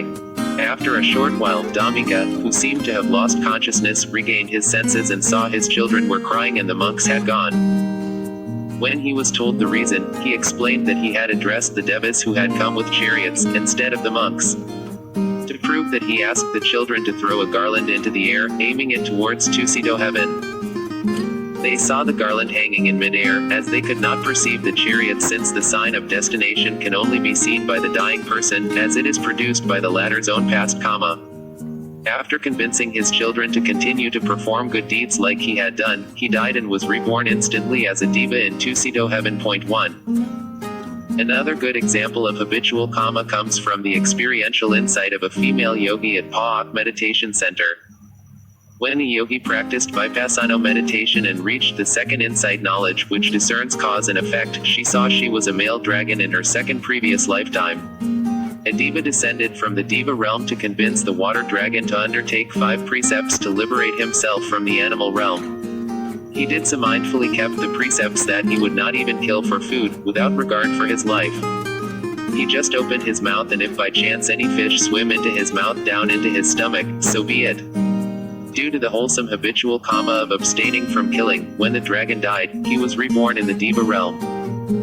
Without death proximate karma, habitual karma will produce its result and condition our next life. The best habitual karma is samatha and vipassana practice. If we make a habit of keeping our attention on the meditation object during our dying moment, owing to our habitual practice, naturally our attention will go back to the meditation object. This is wholesome and powerful karma that will definitely produce good rebirth after death. One of the best examples of this is of a monk during Buddha's time. Being self-sufficient in his meditation practice, his only wish was to retire to the forest with the fervent urgency to become an arahant. He was so strenuous in his practice that he not only damaged his health badly, he hardly slept at all. Until one day, he ignored the knife-like pains in his stomach, and he just collapsed and died during his walking meditation. Because of his wholesome state of mind at his dying moment, the monk was instantly reborn in Tayavati times saw heaven. He woke up dressed in his magnificent refinery in front of A.G. Rand mansion. 1,000 celestial devas rushed to greet their master, but the poor monk did not even realize he had left the human state. With some convincing about his new form, he was aghast because his objective was to reach the highest bliss. He flew off immediately, with his 1,000 companions, and explained his plight to the Buddha. The Samana Deva received concise meditation instructions from the Buddha, and immediately became a Sotapanna, stream enterer, as his paramis could only support him to reach this level. 2. In this case, vipassana meditation is the habitual karma that generated the monk's rebirth in Tayavati times SOE realm. It also emphasized that if one dies while practicing vipassana, a very strong foundation is laid for one's liberation in the next life. Therefore, to be sure to get a good 1 Dhammapada Commentary 2 Samyutta -1 Sagathobhaga Samyutta Akurowi Sutta Samyutta Commentary 1. Death proximate karma. We should develop good habitual karma more regularly to the extent that it becomes death proximate karma. Reserve karma, katato karma, is the remaining karma excludes the aforementioned 3 kamas, namely weighty karma, death proximate karma, and habitual karma, which is potent enough to take on the role of generating rebirth. The texts give a simile of cattle shed to describe these 4 kinds of karma, with respect to order of ripening or bearing result. Suppose that many cattle are kept in a big shed for the night. In the morning the door of the shed is opened to let the cattle go out to pasture. Which one will come out first? If there is a very strong, big one, this one will of course go first.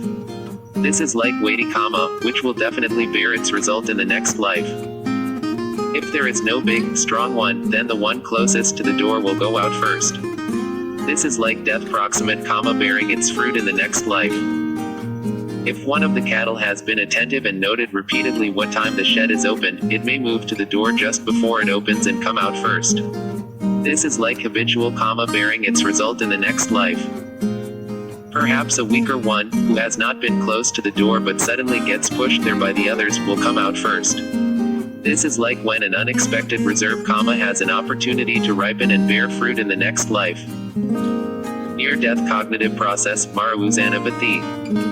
How does the near-death cognitive process, Maravuzanabhathi, occur?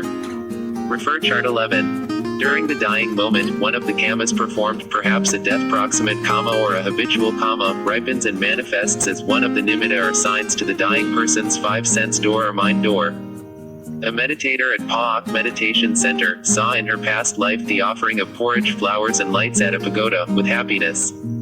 During her dying moment, this kama ripened and was going to produce its rebirth consciousness in the immediate next life. It manifested as red color in mother's womb, indicating she would be reborn in the human realm. This was the sign of destination, red color, which appeared in her last jivana near-death cognitive process. The near-death cognitive process runs as follows. First, bhavaga consciousness is interrupted, it then vibrates for one moment, and is arrested.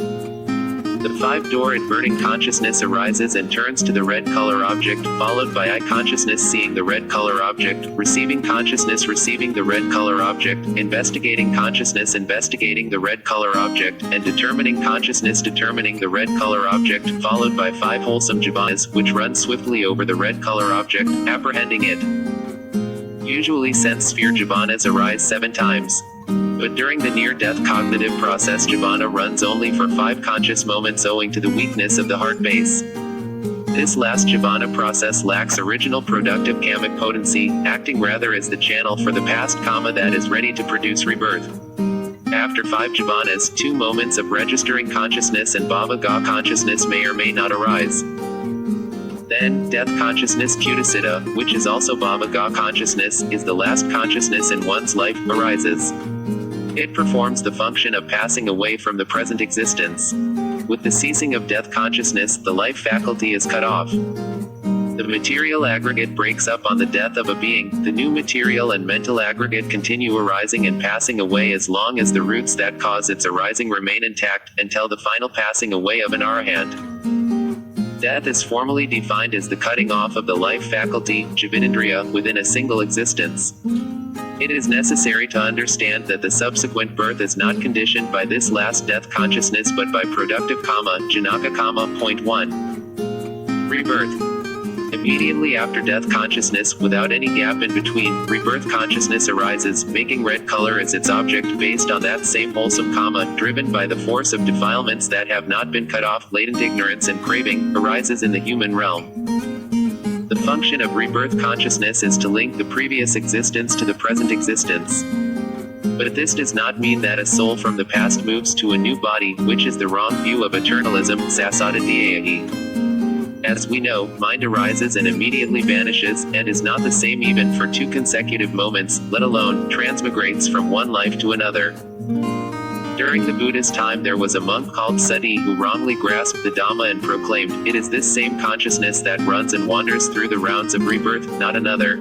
The Buddha reprimanded him with a discourse on dependent origination, showing how all phenomena of existence arise and cease through conditions. To say that all mind and matter in a previous life have no continuation in the new life, and that they are annihilated when a being dies, is another wrong. One productive kama has the function of producing the 5 aggregates, mind and matter, at rebirth, and in the course of life pavati.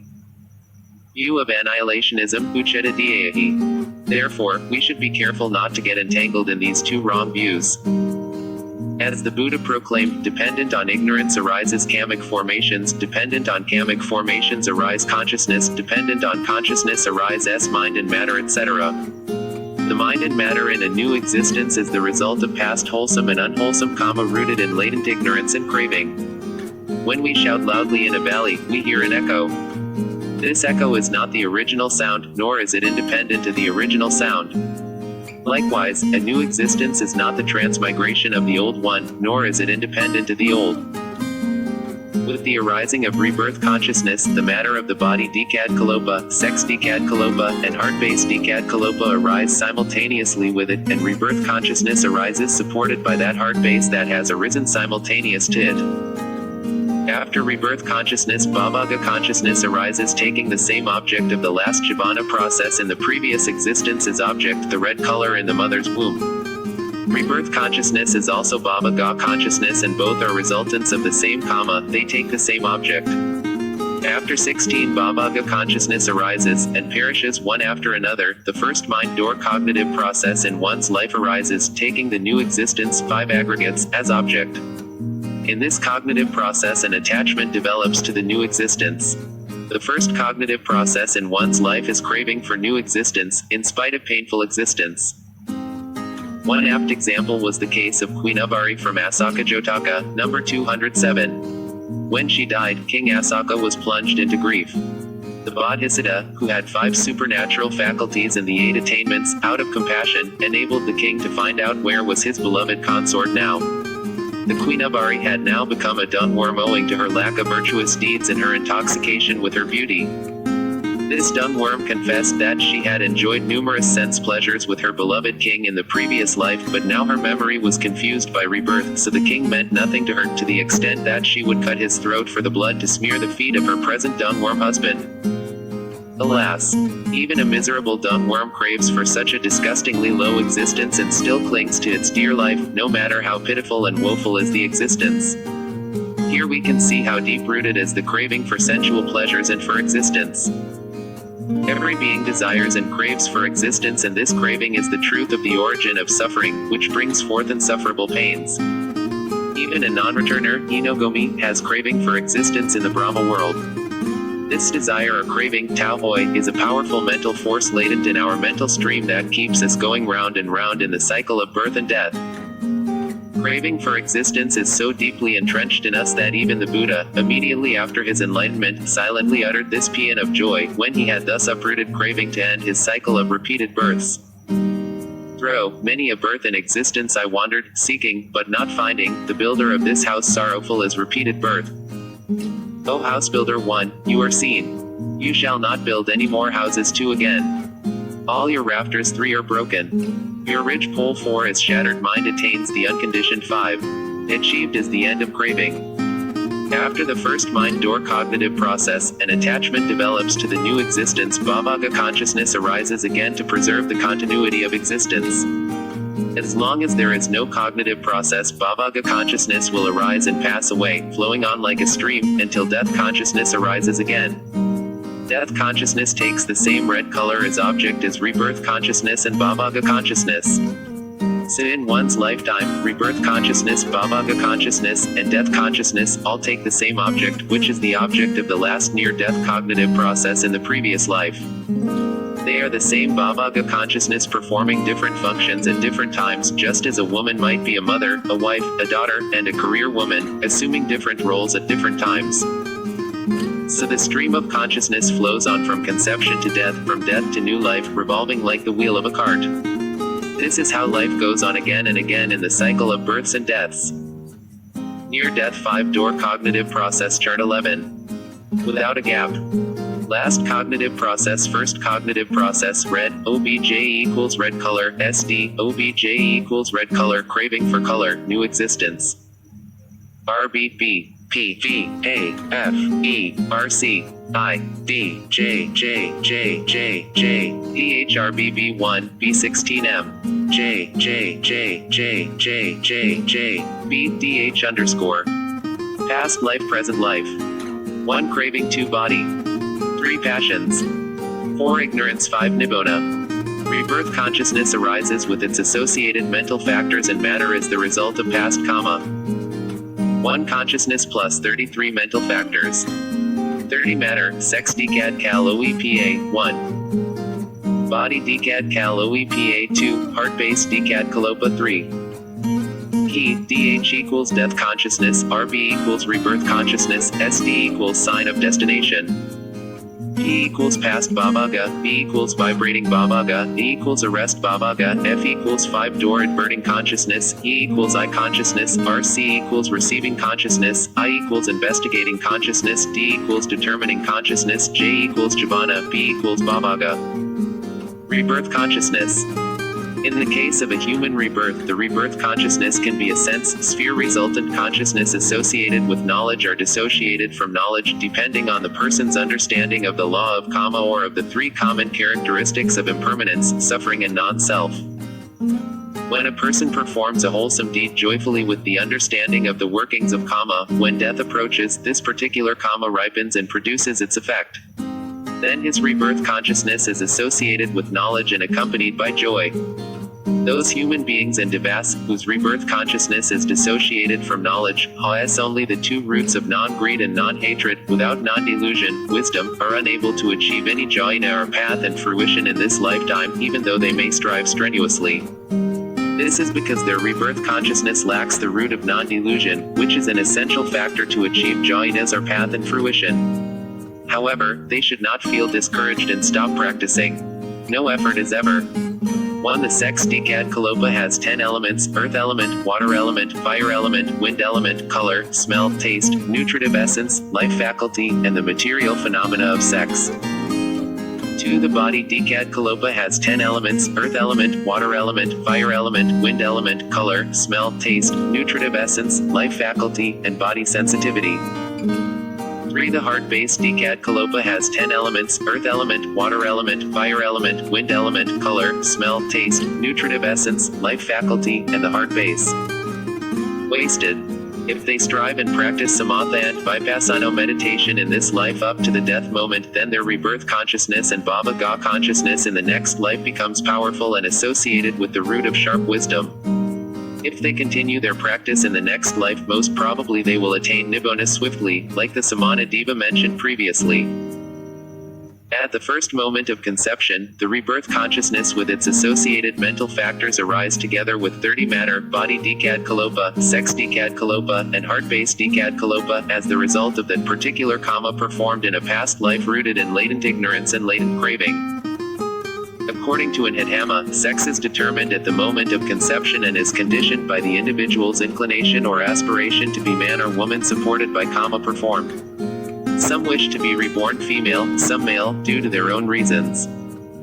For example, Yasodhara, wife of Prince Siddhartha, in many of her past lives performed the various kamas with the aspiration to become the Bodhisattva's faithful female companion, assisting him in fulfilling his 10 paramis to enlightenment. The bad karma of committing sexual misconduct may also result in one being born as female or male, since it is causal effect to become the sex object of what one formerly so desired. In one of Venerable Ananda's past life, he went after others' wives. Consequently, after death, he suffered intense pain in hell. After long torture in hell, he was reborn as animals for a few lifetimes successively, but he was castrated in each lifetime. Then he was reborn as a hermaphrodite, followed by another existence as the object of what he formerly desired, a woman. In summary, mind, rebirth consciousness plus 33 mental factors, and matter 30 matter as mentioned above, are thus produced at the moment of conception. This is only for human beings and some devas in conventional truth. Death and rebirth for Brahma. For rebirth in the Brahma realm there is different mind and matter. When a samatha meditator achieves absorption, for example first jhana, through the practice of mindfulness of breathing or any of the 10 kasinas, and is able to enter into first jhana again during his dying moment, his near-death cognitive process runs as follows. Death and rebirth process chart 12. Object equals pi bhoga nimitta craving for pi bhoga existence nimitta G A M J J J J J DHRBB 1 B16 M J J J J J J J BDH underscore past life present life. Rebirth consciousness arises in first jhana Brahma plane with its 33 mental factors and matter. As the result of past karma. 1 consciousness plus 33 mental factors. 39 karma born matter, I decad kalopa, ear decad kalo EPA. Heart-based decad kalopa. Life nanad kalopa, 1. Ki, DH equals death consciousness, RB equals rebirth consciousness. B equals vibrating bhavaga, E equals arrest bhavaga, J equals javana, B equals bhavaga. M equals mind door adverting consciousness. First, bhavaga consciousness vibrates and is arrested, followed by mind door adverting consciousness, which takes the object of counterpart sign, pi bhoga nimitta 2, as sign of karma. 5 javanas follow, running swiftly over the object of the counterpart sign. This is followed by death consciousness, the last mind moment of that existence. Immediately after death consciousness, there arises rebirth consciousness in fine material realm or Brahma existence generated by the karma of first jhana absorption, apprehending the same counterpart sign as object. Rebirth in the realm of Brahma is spontaneous, without the necessity of a womb 3. In this case, this Brahma is reborn spontaneously in the plane of first jhana with complete faculties. The rebirth consciousness of this Brahma is first jhana resultant consciousness associated with 33 mental factors and 1. The Idikad Kalopa has 10 elements: earth element, water element, fire element, wind element, color, smell, taste, nutritive essence, life faculty, and the material phenomena of eye sensitivity. The year Decad Kalopa has 10 elements: earth element, water element, fire element, wind element, color, smell, taste, nutritive essence, life faculty, and ear sensitivity. The life Nanad Kalopa has 9 elements: earth element, water element, fire element, wind element, color, smell, taste, nutritive essence, life faculty. 2. See Samatha meditation section, mindfulness of breathing. 3. According to Buddhism, there are 4 kinds of birth, namely, egg-born beings, womb-born being, moisture-born beings, and beings having spontaneous birth.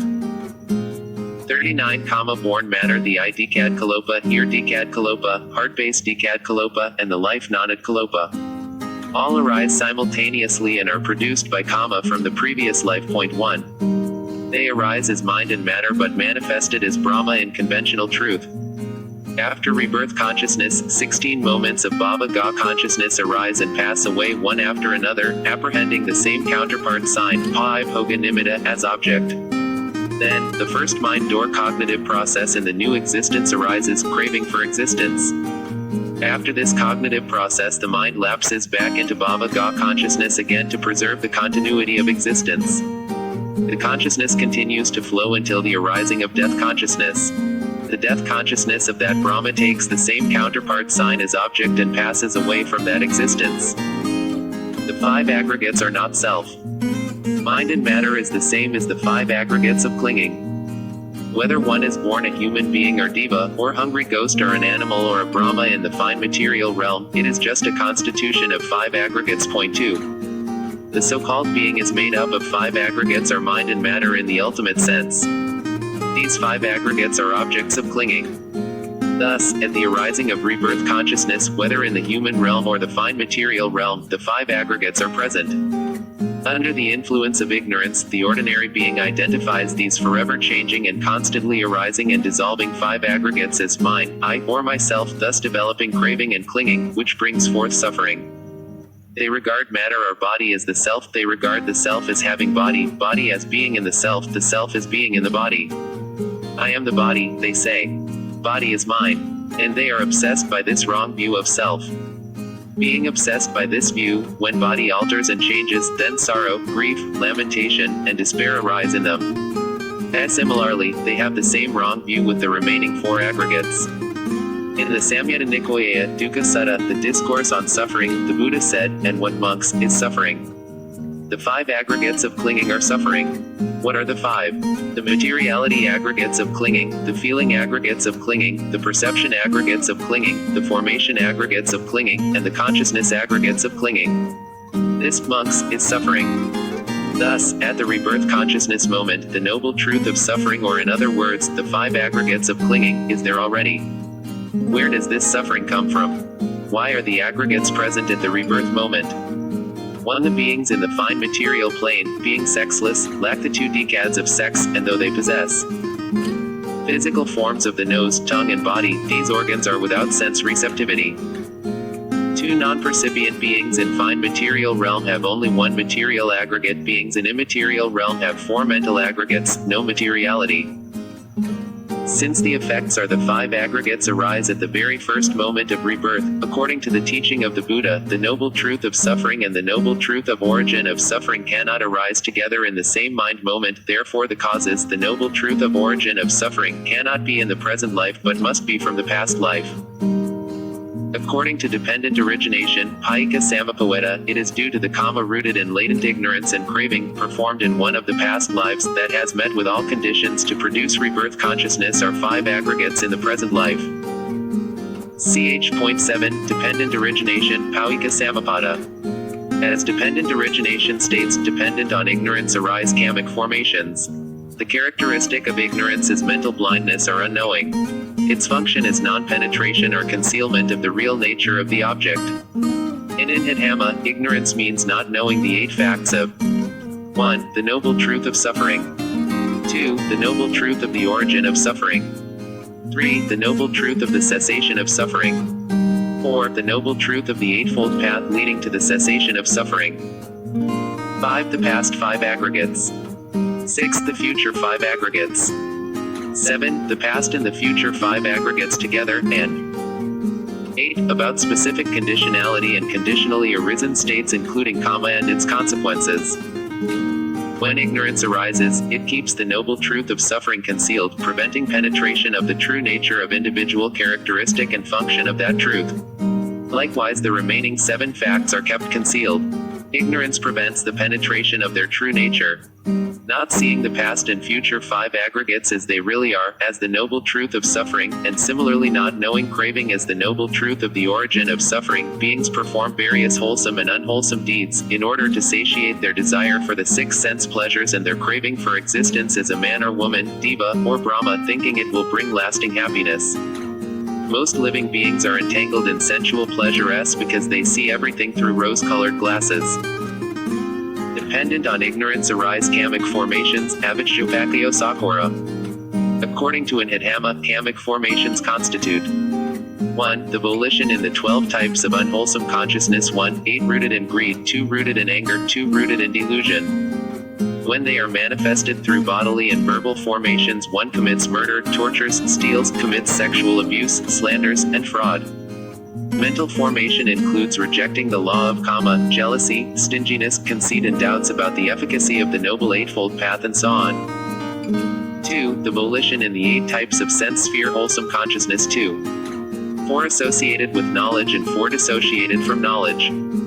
They include wholesome body, verbal and mental formations such as generosity, morality, meditation, reverence towards elders and virtuous persons, service, sharing one's merits with others, rejoicing in others' merits, hearing the good doctrine or Dhamma, teaching Dhamma, and straightening out one's views. If someone performs all these good deeds, for example, without understanding karma and its consequences, then their wholesome karma is dissociated from knowledge.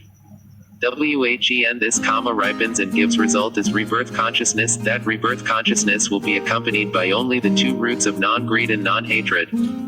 Lacking the root of non-delusion, that person will be one who lacks intelligence in that lifetime. On the other hand, if one practices vipasayana, penetrating ultimate mentality and materiality with their causes as impermanence, suffering, and non-self, their karmas are associated with 3 wholesome roots of non-greed, non-hatred and non-delusion. When this karma produces its effect in lives to come, it endows one with sharp penetrating wisdom. 3. The volition in the 5 types of wholesome consciousness pertaining to the fine material sphere. It consists of samatha meditation that has reached absorption in 1st jhana, 2nd jhana, 3rd jhana, 4th jhana, and 5th jhana. These 5 are merely mental formations. 1 refer to Appendix 1, 2 refer to Appendix 2. 4. The volition in the 4 types of wholesome consciousness pertaining to the immaterial sphere. These are the 4 immaterial jhanas and are merely mental formations. When a person is ignorant about the noble truth of suffering, about the past, etc., then one believes the suffering of the round of rebirths to be pleasant and one embarks upon the aforementioned 3 kinds of formations with latent craving. Not knowing craving is the origin of suffering, one imagines or misperceives the craving to be the cause of pleasure. And owing to one's unknowing about the cessation and the path, one misperceives the cessation of suffering to be in some particular destiny, such as heaven or Brahma world. 1. That is not in fact cessation. He misperceives the path as in animal or human sacrifices, self-mortification and certain rites and rituals like honoring deities etc., which are not in fact the path to cessation. Thus, while aspiring to the cessation of suffering, one embarks upon the 3 kinds of formations, which in reality have extended the suffering in the rounds of rebirth owing to one's ignorance of the 4 noble truths. Unknowing there are past and future 5 aggregates, one wrongly thinks the present aggregates as the only existence. Thus, one engages in various unwholesome karmas or formations to satiate one's desire throughout one's existence, blind of the law of karma. not seeing the danger in the indulgence of sense desires, etc., and not seeing how sensual pleasures eventually breeds great distress owing to the suffering in its change. One performs the three types. Not seeing the danger in the indulgence of sense desires, etc., and not seeing how sensual pleasures eventually breeds great distress owing to the suffering in its change. One performs the three types of formations. Hence, it is said, dependent on ignorance, arises formations. The Buddha and the Arahants, too, perform wholesome actions with even greater diligence than ignorant persons, but having attained Arahant path knowledge, the ignorance which covers the Four Noble Truth and cravings are rooted out. They have no attachment to the aggregates that form their existence, which is their last. Therefore, their actions, whether physical, verbal, or mental, without ignorance and craving as root causes, do not carry any merit, and are unable to produce any resultant consciousness in the future. Their actions are not called formations because the necessary volitional activity that clings to present well-being or to future existence is absent. Dependent on kamic formations arises consciousness, sakorapakayo at times. Consciousness here refers to resultant consciousness. It occurs in two ways, namely 1. At the rebirth consciousness moment. 1. When the good karma that produces the rebirth in those happy realms becomes exhausted, those beings will take rebirth again in different realms according to their karmas. Thus it is not the true cessation of suffering or the end of the rounds of rebirths. 2. In the course of an individual existence, or continuity. Because of ignorance and kamic formations in the past life, rebirth consciousness arises in the present life. Once karma rooted in ignorance and craving is performed, it leaves behind kamic force to produce its certain result when favorable conditions and opportunities occur. Just as when a seed is planted and meets with suitable climate, fertile soil, and enough water, it is sure to grow to be a tree. As the result of good or bad karma performed in a previous life, the stream of consciousness beginning with rebirth consciousness arises in the new life, either in the sense sphere realm, fine material realm, or immaterial realm, according to the type of kamic formations that mature. For instance, firstly in the case of a person who is an evildoer, when he is lying on his deathbed, one of his evil karmas done previously ripened. This then is ready to produce evil result in the next existence, manifesting as an object of flames or fire, sign of unhappy destiny, at his last near-death mind or cognitive process. First, Baba Ga consciousness arise twice and cease, 1 mind door adverting consciousness, 5 javanas and 2 registering consciousness arise one after another, apprehending that fire is its object. After that, death consciousness arises and ceases. Without any gap, rebirth consciousness arises in the new existence of the hell realm, taking that same fire as object, generated by the same evil karma, driven by the force of defilements that have not been cut off. In another case, owing to one's maturity of wholesome karma such as observing the 5 precepts, a sign of divine mansion etc., appears in the near-death last jivana process, at the time of his death. This signifies that the rebirth would take place in the Deva realm. When this last jivana process comes to an end, death consciousness arises and ceases. Immediately that rebirth consciousness arises in the new existence of Deva realm, taking that sign of divine mansion as object, generated by the same wholesome karma, driven by the force of defilements that have not been cut off. Thus it is a mere continuity of consciousness, arising when it has obtained its conditions, comes into the next becoming. It is not a lasting being, and not a soul. And it has neither transmigrated from the past becoming, nor is it yet manifested here, without cause from that. We shall explain further by the normal process of human death and rebirth linking. In a past existence, a dying man is unable to bear the onset of unmanageable painful feelings during the last moments. He feels anxious, as the life force of his body gradually withers away. Then consciousness, which has as its support the heart base, occurs, generated by the force of certain matured karma, manifest as karma, sign of karma or sign of destination. While it is occurring thus, because craving and ignorance have not yet been abandoned, the force of craving pushes it while the formations fling it towards that object, say, the sign of karma, not knowing the danger inherent in existence. As a continuous process of consciousness, death consciousness to rebirth consciousness, it abandons its former support and gets a new support, like a man who crosses a river by hanging on to a rope tied to a tree on the near bank, not knowing the danger at the other bank. He lets go of the rope, and gets a further support in another bank. Similarly, the new arising consciousness supported by new heart base, establishes itself on same sign of karma as object, reaching the place of rebirth linking in new existence. Thus, one comes to clear understanding that the consciousness has neither transmigrated here from the past becoming, nor has it become manifested without the karma, the formations, the pushing force of craving, the object of the last jivana process, etc. as causes. Hence, it is merely the continuity of process depending on causes and conditions. The stream of continuity is neither identity nor otherness. For if there were absolute identity in a stream of continuity, there would be no forming of curd from milk. And yet if there were absolute otherness, the curd would not be derived from the milk. So the present being, in conventional truth, is neither absolute identity from the past nor absolutely otherness. Here, one might ask, if no transmigration is manifested, then after the cessation of the aggregates in this human being, after the death of the person who experiences the fruit, since there is no experiencer.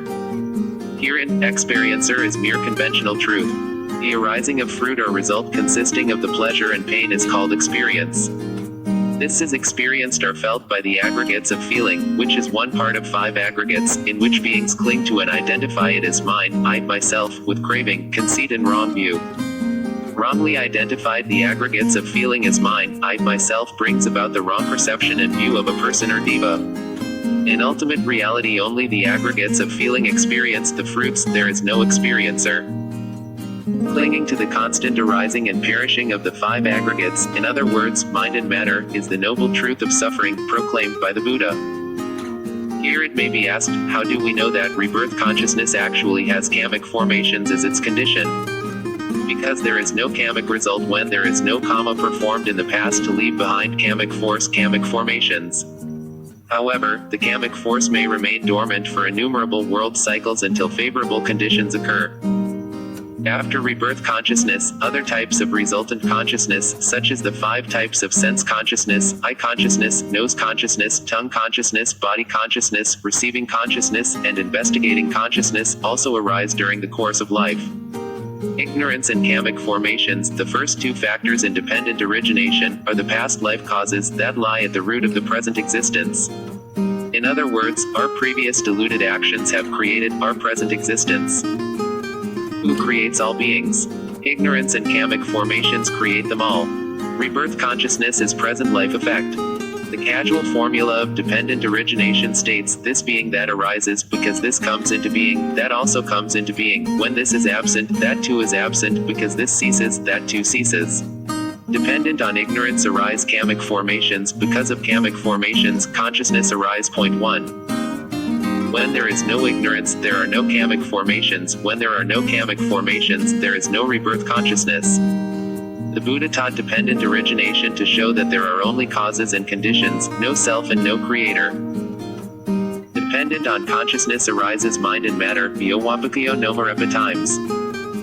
With the arising of rebirth consciousness, mind and matter come into being. Actually, mind and matter arise simultaneously with the arising of rebirth consciousness. We say mind and matter arise dependent on consciousness because consciousness is the forerunner of coexistent mental factors and matter.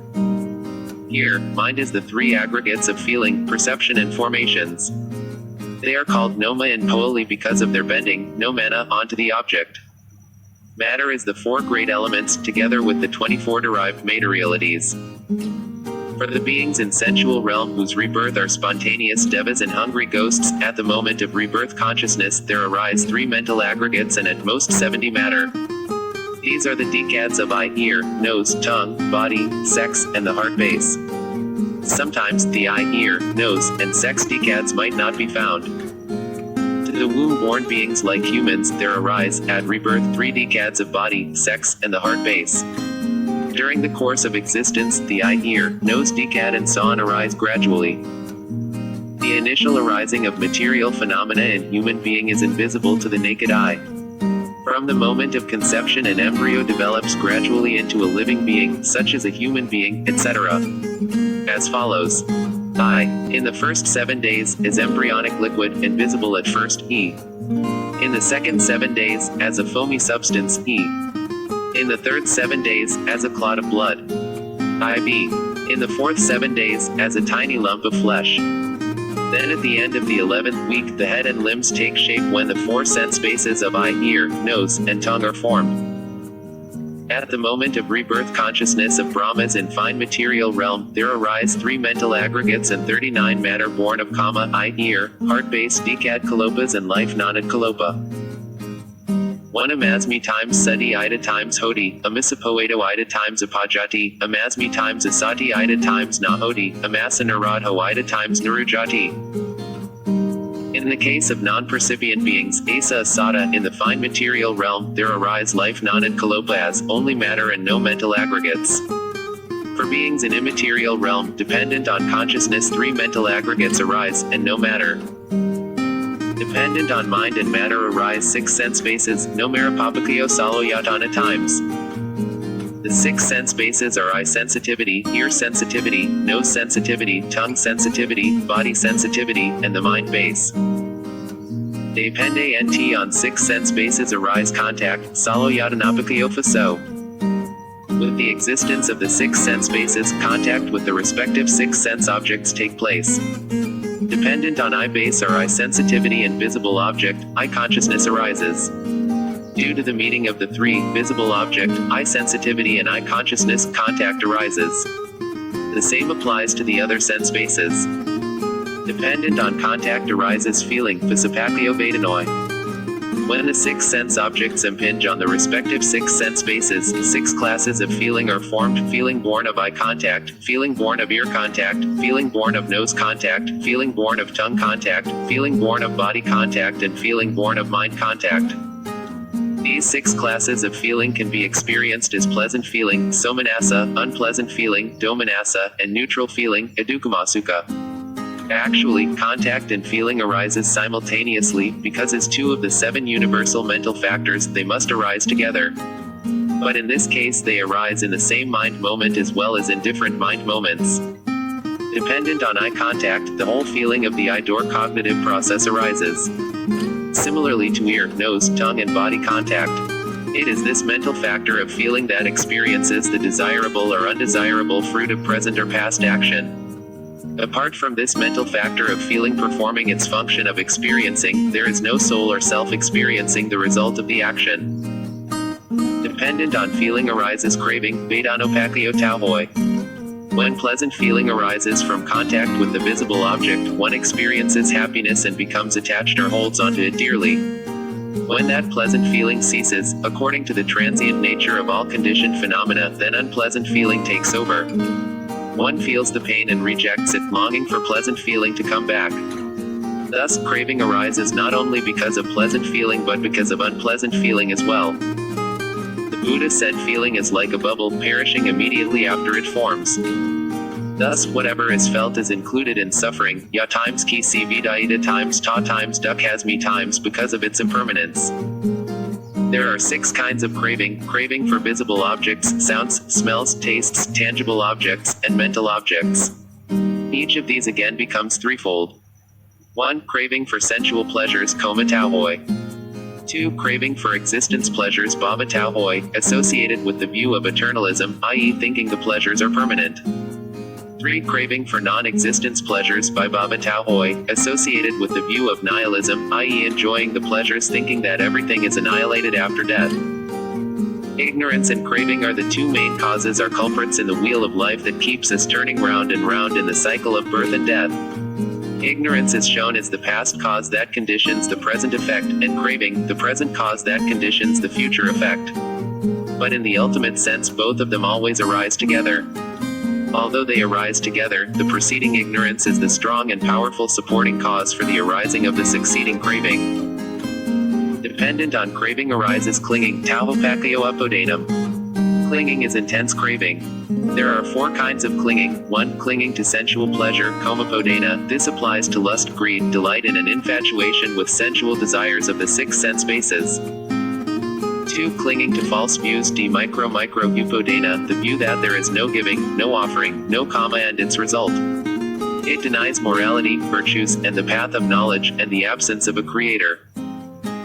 3. Clinging to rites and rituals, S² labitupodana, the adherence to the view that purification and attainment of nibbana comes through rites and rituals such as self-mortification, etc.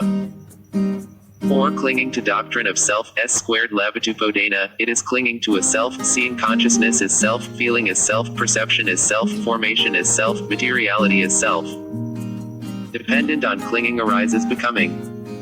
Apodhanapakyo Bhavo. Point 1. Under the influence of clinging, one performs actions that leave behind kamic potency.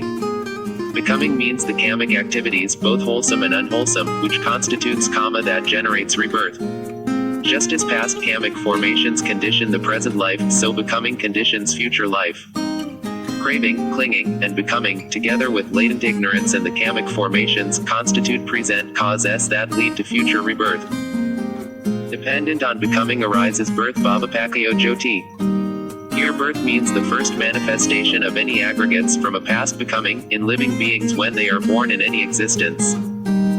Dependent on birth arises decay, death, sorrow, lamentation, pain, grief, and despair. Jodipakayo Jaromarawa times Soka Paradeva Dukkha Domanasapoyoso Sambhavanti. Thus, arise the whole mass of suffering. Once birth has taken place, decay and death will follow suit. Aging is the basis for the bodily and mental suffering. It is manifested through decrepitude, the loss of teeth, the wrinkling of skin, declining of the faculties, undermining of strength, loss of memory and intelligence, and so on. Death is breaking up of the aggregates and the falling away from existence. Beings die with pain griping their mind, unable to part from all that they hold dear. In the course of life, One will inevitably meet with sorrow, lamentation, pain, grief and despair, having to separate with loved ones and the loss of one's health and wealth. Sorrow is a burning in the mind and lamentation is crying out. Pain is bodily pain and grief is mental pain. For those who are gripped by mental pain, they poison themselves, hang themselves, beat themselves, harm themselves in many ways, and undergo many kinds of suffering, thus the whole mass of suffering arises.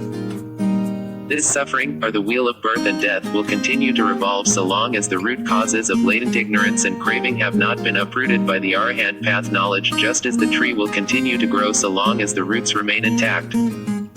Dependent origination in the past, present and future. 1. There are two types of becoming, karma process becoming and rebirth process becoming. Here it refers to karma process becoming. Chart 13. Dependent origination shows how causes and effects operate over the three periods of past, present, and future. The two factors of ignorance and kamic formations belong to the past: consciousness, mind and matter, six sense bases, contact, feeling, craving, clinging and becoming belong to the present, and birth, decay and death belong to the future. Although ignorance and kamic formations are said to be the two past causes, craving, clinging and becoming are also included. These five factors subsequently become the present causes for future effects of birth, etc. They again become the future causes for the next rebirth.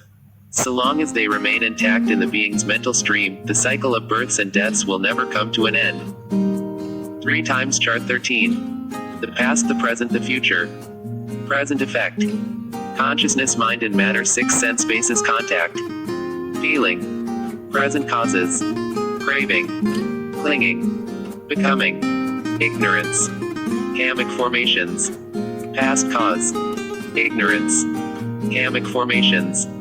Craving, clinging, becoming, future effect. Birth. Decay and death, rebirth, consciousness, mind and matter, 6 sense bases, contact. Feeling. Future causes. Craving. Clinging. Becoming. Ignorance. Kamic formations. The triple rounds, Chart 14. In another perspective, dependent origination should be understood as the triple rounds. Ignorance, craving, and clinging are the round of defilements. Kamic formations and becoming are round of karma-s. Consciousness, mind and matter, 6 sense bases, contact and feeling are round of results. Thus this wheel of becoming, having a triple round, revolving again and again forever, as long as round Thus this wheel of becoming, having a triple round, revolving again and again forever, as long as round of defilements have not been cut off. The triple rounds, Chart 14. Round of karma, kamic formations, becoming. Blinded by ignorance and Dr. Ivan by craving and clinging, one performs wholesome and unwholesome karmas in order to enjoy the result. This is the round of karma. Round of defilement, ignorance. Craving. Clinging. Life will go on so long as the ignorance, craving, and clinging remain intact. These three belong to the round of defilement. Round up result consciousness mind and matter 6 sense basis contact. Feeling. When this karma matures, it produces its result in the next life starting with rebirth consciousness. Without knowing dependent origination, one cannot understand the real nature of life, the function of cause and effect, and the cause of suffering or how suffering arises. In the Digha Nikaya, Mahonadona Sutta, the Buddha said, profound, Ananda, is this dependent origination, and profound does it appear. It is through not understanding, not penetrating this law, that this world resembles an untangled ball of thread, a bird's nest, a thicket of reed, and that man does not escape from the lower states of existence, from the course of woe and perdition, suffering from the round of rebirths. There is a stage in meditation when one becomes free from doubt about one's own existence, which is actually an understanding of dependent origination, or of cause and effect, so that no doubts arise about how one arises and passes away as a being. Meditators at Pa'ak Meditation Center, who reach the second insight knowledge of discerning cause and condition, dependent origination, are able to discern their particular karma performed in the past life, which brought forth rebirth consciousness in this present life as a man or woman. The following is a real case of a meditator at Pa'ak Meditation Center.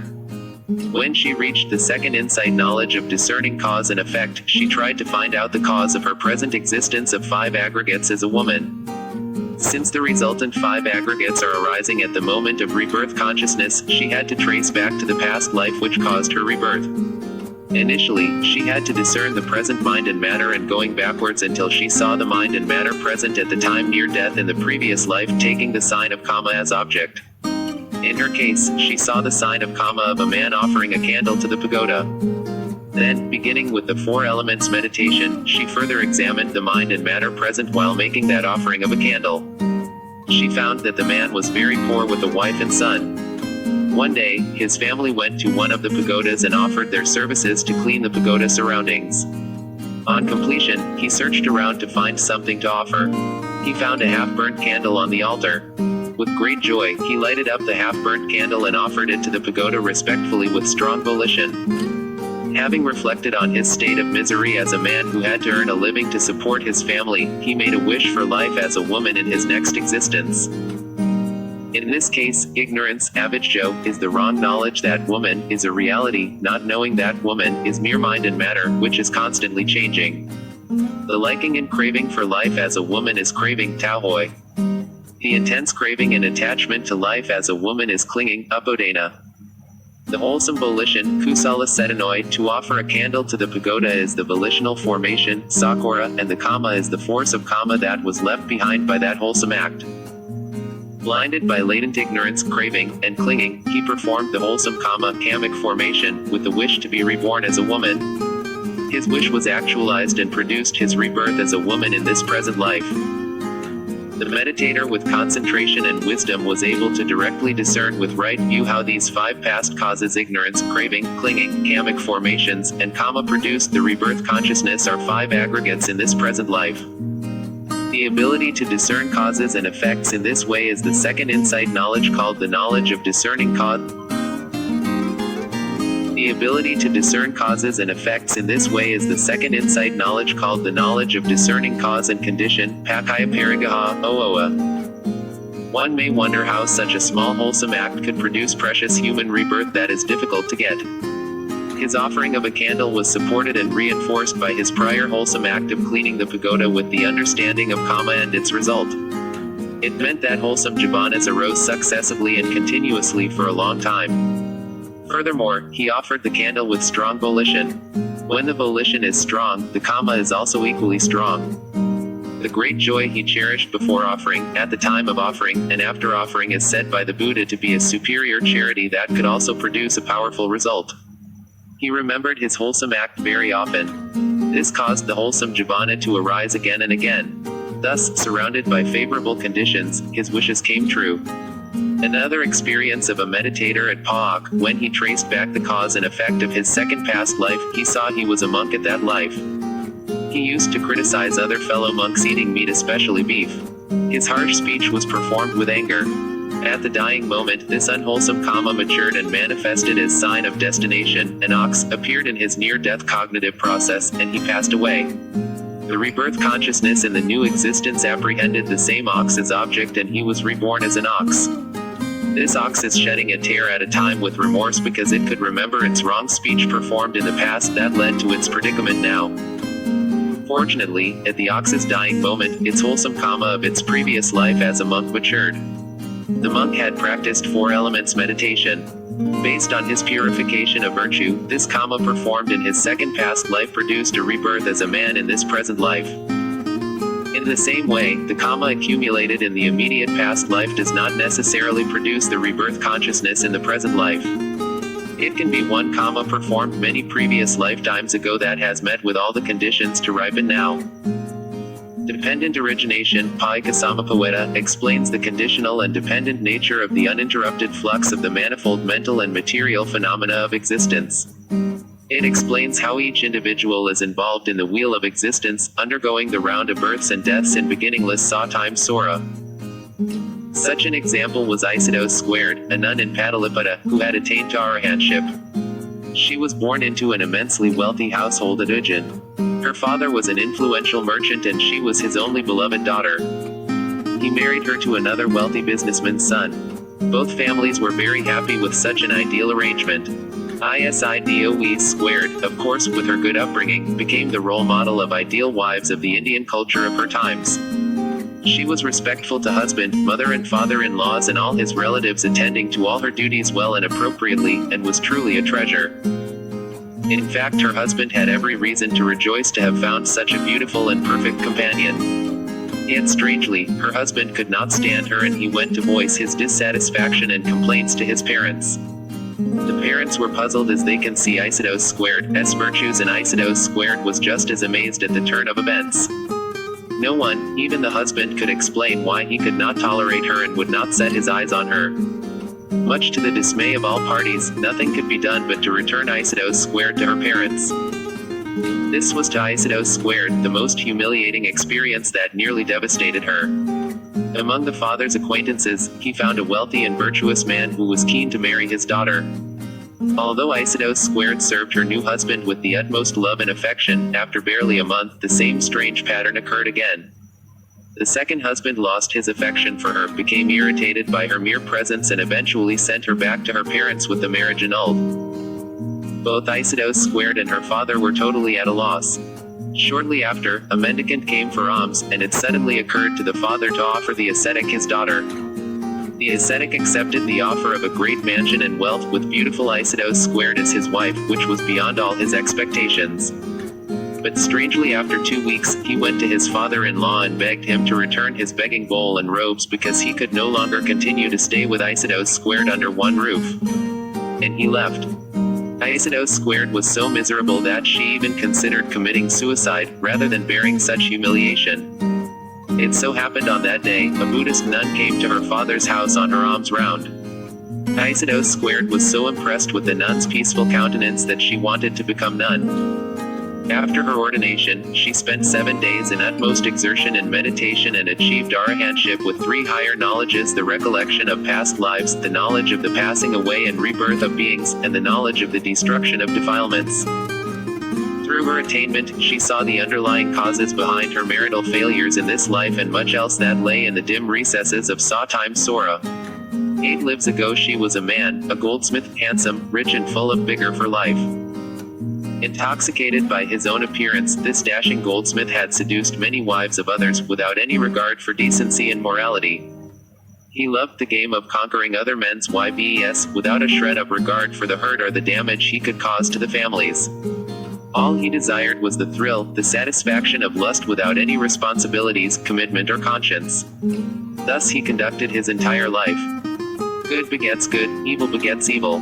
After death, he was reborn in hell, where he experienced 1,000 times the hurt and suffering that he had inflicted on others.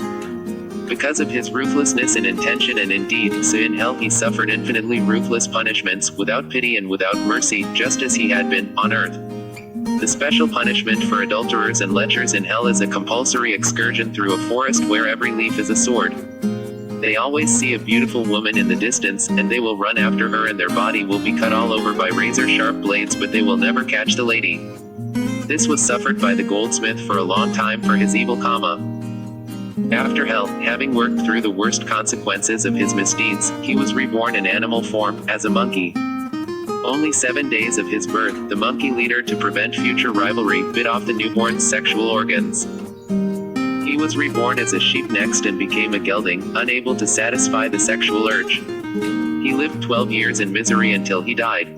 His third animal existence was an ox, castrated, and forced to plow and cart with hardly any rest. In the next life, after being a licentious womanizer, hell dweller, monkey, sheep, ox, he arrived at human status but as a hermaphrodite.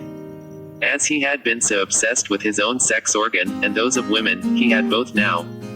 Again he could not satisfy his sexual desires, and as he was born in wretched circumstances, he lived a miserable existence and died at 30. In the next existence, he was now born as a woman. It is as though desire turns a man into the things he desired. He had now become what was formerly the object of his desires, a woman. The girl was of the lowest caste and her father sold her into slavery to one of his many creditors. The son of the rich owner fell in love with her and took her as his second wife. Instead of being grateful for her new luxurious life, living in harmony with the first wife, who was virtuous and honorable, she did everything she could to defend her position and status by sowing discord between the husband and his first wife. She succeeded in the attempt. After that life, she was reborn as Isidoe squared. This time, the fruit of her bad actions had been exhausted and therefore she was born as a perfect human female. However, because she had driven another woman out of her home and enjoyed taking her place, she now had to suffer the contempt and neglect of 3 husbands successively. Hence the husbands rejected and despised her as a consequence to her past life's selfish actions. Fortunately, she remained virtuous and was good wife to the 3 husbands and did not react with aggression or anger. With this virtuous foundation and her matured perfection accumulated in the long souric journey, after becoming a nun, she made an end of the round of rebirths through attainment of Arahant path knowledge. 1. She finally realized the unrestrained craving rooted in ignorance that brought her to commit so much evil physically, verbally and mentally. The successive births in different painful existence are the result of her previous evil karmas. The suffering propelled her to want to end the whole cycle of Sora. With her divine eye, she understood the interplay of inclinations of her earlier lives and that of her present one, and the same holds true for other beings. By her attainment of Arahant path and fruition knowledge, ignorance comes to complete cessation. When light comes, darkness disappears, so also when knowledge arises, ignorance is removed. With the total and final cessation of ignorance, kamic formations cease. With the cessation of kamic formations, rebirth consciousness ceases. With the cessation of rebirth consciousness, mind and matter ceases.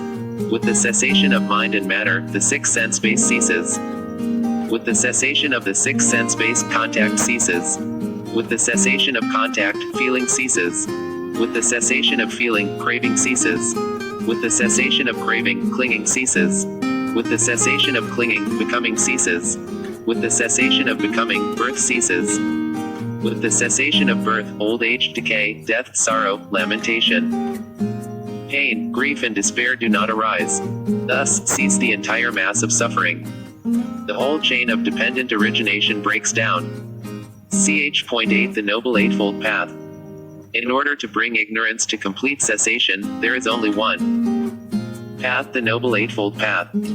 In the first discourse of the Buddha, the setting in motion the wheel of the Dhamma, Dhammacakkappavattana Sutta, Buddha said, abandoning both extremes, the Tathagata has comprehended. 1 Therigatha Commentary. The middle path, which gives rise to vision, insight, knowledge, and which tends to peace, higher wisdom, enlightenment, and nibbana. What, O Bhikkhus, is that middle path the Tathagata has comprehended, which gives rise to vision, insight, knowledge, and which tends to peace, higher wisdom, enlightenment, and nibbana? The very noble eightfold path, namely, right view, right thought, right speech, right action, right livelihood, right effort, right mindfulness, and right concentration, this, O Bhikkhus, is the middle path which the Tathagata has comprehended. The Noble Eightfold Path. 1. Right view, Sammo wisdom training. 2. Right thought, Sammo 3. Right speech, Sammo 4. Right action, Sammo morality training.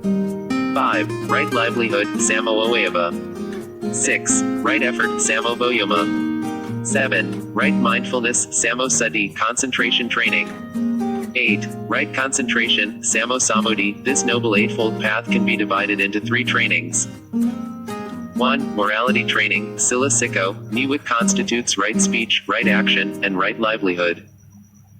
2. Concentration training, samadhi sikho, niwit constitutes right effort, right mindfulness, and right concentration.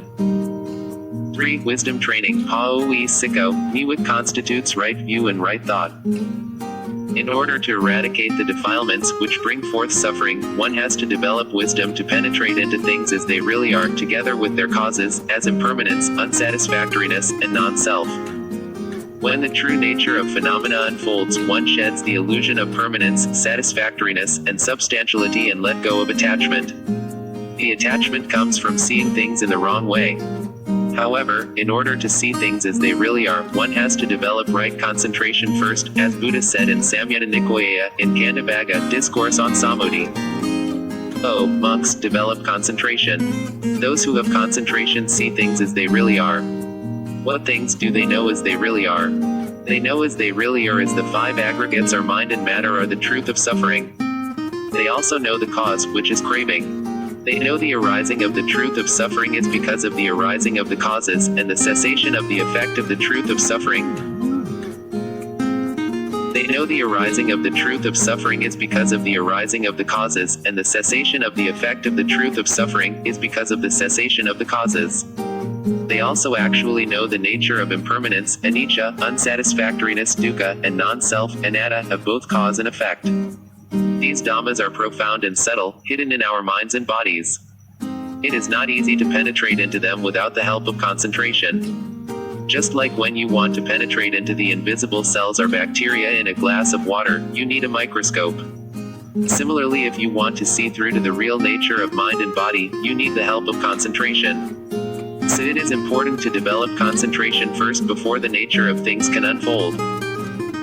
What is the right concentration, samosamodhi, mentioned by the Buddha? One has to cultivate that is needed for vipassana meditation. Indiga Nikoe in the Mahosatapa Hona Sutta, the Great Discourse on the 4 Foundations of Mindfulness, in the section on the 4 Noble Truths, the exposition of the path leading to the cessation of suffering, the Buddha explained the last factor of the Noble Eightfold Path, right concentration, as 1st jhana, 2nd jhana, 3rd jhana, and 4th jhana.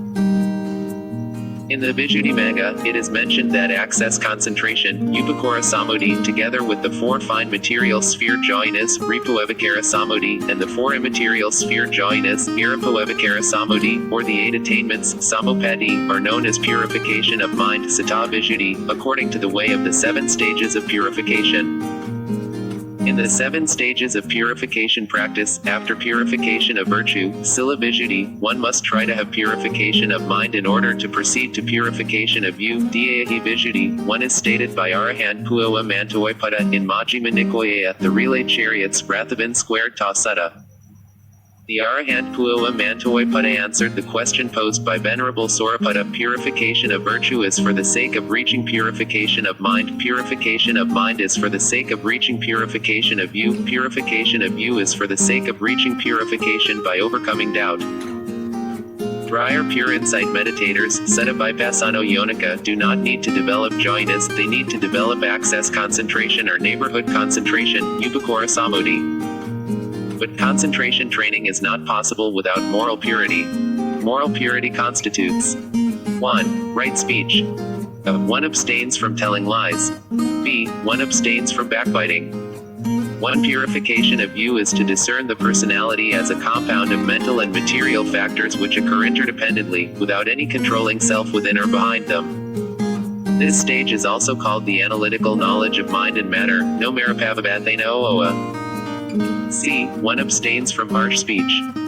D. One abstains from frivolous talk. 2. Right action. One abstains from killing out of love for all beings, as all beings love their lives most, and it is not civilized to kill others for one's own benefit. B. One abstains from stealing, or taking what is not given, with the understanding that it is unlawful, unjust, and inconsiderate to forcefully take away what other people have earned through hard work. C. One abstains from sexual misconduct, so as to respect one's own and others' dignity and health, and to promote the welfare of society. D. One abstains from taking intoxicants which make the mind dull and heedless. If one is intoxicated, one is highly likely to break the rest of the precepts or S-squared laws. Thus one practices right speech and action for the peace, harmony, and happiness of humankind. 3. Right livelihood. When one abstains from the 5 specific kinds of wrong livelihood. From dealing in weapons. B. From dealing in slaves. C. From dealing in animals for slaughter. D. From dealing in poison. E. From dealing in intoxicants. One practices right livelihood, and promotes the peace, justice, non-cruelty, health, and lawfulness of society. Any occupation that requires violation of right speech and right action is a wrong form of livelihood. In brief, moral purity should be cultivated through love of oneself and all sentient beings, out of compassion through the understanding of the suffering of others, and with the realization of karma as one's true inheritance. When the purification of conduct, or morality training, is well established, one acquires self-confidence, absence of external fear, lack of self-reproach, and thereby mental serenity, which lay the firm foundation for success in samatha meditation. In the D-squared Gha Nikoya, Mahaparinirvana Sutta, the discourse on the great passing away of the Buddha repeatedly said, "This is morality, this is concentration, this is wisdom." Consciousness, imbued with morality, brings great fruit and profit. Wisdom, imbued with concentration, brings great fruit and profit. The mind imbued with wisdom becomes completely free from corruption. This is from the corruption of sensuality, of becoming, of false views and of ignorance. Thus, to free one's mind from corruption, one needs to take up the threefold training of morality, concentration and wisdom. Ch.9 Samatha Meditation. Having taken a stand in virtue, a wise person develops concentration. Buddha taught 40 meditation subjects, kamahona, to suit the different temperaments of beings. Here I would like to explain anapanasati, mindfulness of breathing, as one of the samatha subjects to develop absorption, jhana, concentration. It is the foremost among the various meditation subjects of all Buddhas, Sampakseka Buddhas and some Buddhist disciples as a basis for attaining distinction and for abiding in bliss here and now. It is the easiest way to learn. However, before you start the path of purification, Visuddhimagga mentioned that it is beneficial to practice loving-kindness meditation, Meadow, and mindfulness of death, Marawainasati, which are generally useful meditation subjects. First, you develop loving-kindness to yourself. Think of the joys you have had which induce happiness. When one has true loving-kindness for oneself, it becomes easier to develop loving-kindness for others. Then one extends one's loving-kindness to one's teacher, parents, friends, fellow meditators, neighbors, protective devas in the surrounding area, and anyone you wish with all your love. May they be free from danger, may they be free from mental suffering, may they be free from physical suffering, may they take care of themselves happily. You should visualize their happy appearance while radiating loving-kindness to them, or remember the kindness they have shown to you. This will easily soften your heart. By giving loving kindness towards your fellow meditators, they feel the positive energy and become easy to live with. With loving kindness towards the deities in the area, you are protected by them. With loving kindness towards all human beings, you can go around without creating any dislike in them because they like you. When your mind becomes soft, supple, tender and light through loving kindness meditation, it helps you to calm down and prepare you to practice mindfulness of breathing, which is your main meditation subject. When one becomes lazy and has no interest in striving, it is advisable to practice mindfulness of death, reflecting, I have got to die, I can die at any moment, uncertain is life, certain is death, I have death as my end. Then, when death takes place, whatever is mine, delightful and dear, will vanish, will pass away. Moved by spiritual urgency, you give up improper search, such as the search for wealth, social status, luxury, entertainment, sexual pleasure, and drugs and alcohol, in which there is no promise of lasting happiness, and a sense of urgency and necessity grows in you to live without attachment to worldly pleasures. You are ready to take up the practice seriously with all your might. These two meditation subjects are called generally useful, since they are needed generally and are desirable owing to their great helpfulness. You should spend 10 minutes for these two meditation subjects before proceeding to mindfulness of breathing, Anapanasati. Anapanasati *1. The Buddha taught Anapanasati in the Discourse of Four Foundations of Mindfulness. In the vessel squared sutta of Sauyutta Nikaya, he praised it thus, and because this concentration through mindfulness of breathing, when developed and practiced much, is both peaceful and sublime. It is an unadulterated blissful abiding, and it vanishes at once and stills evil unprofitable thoughts as soon as they arise.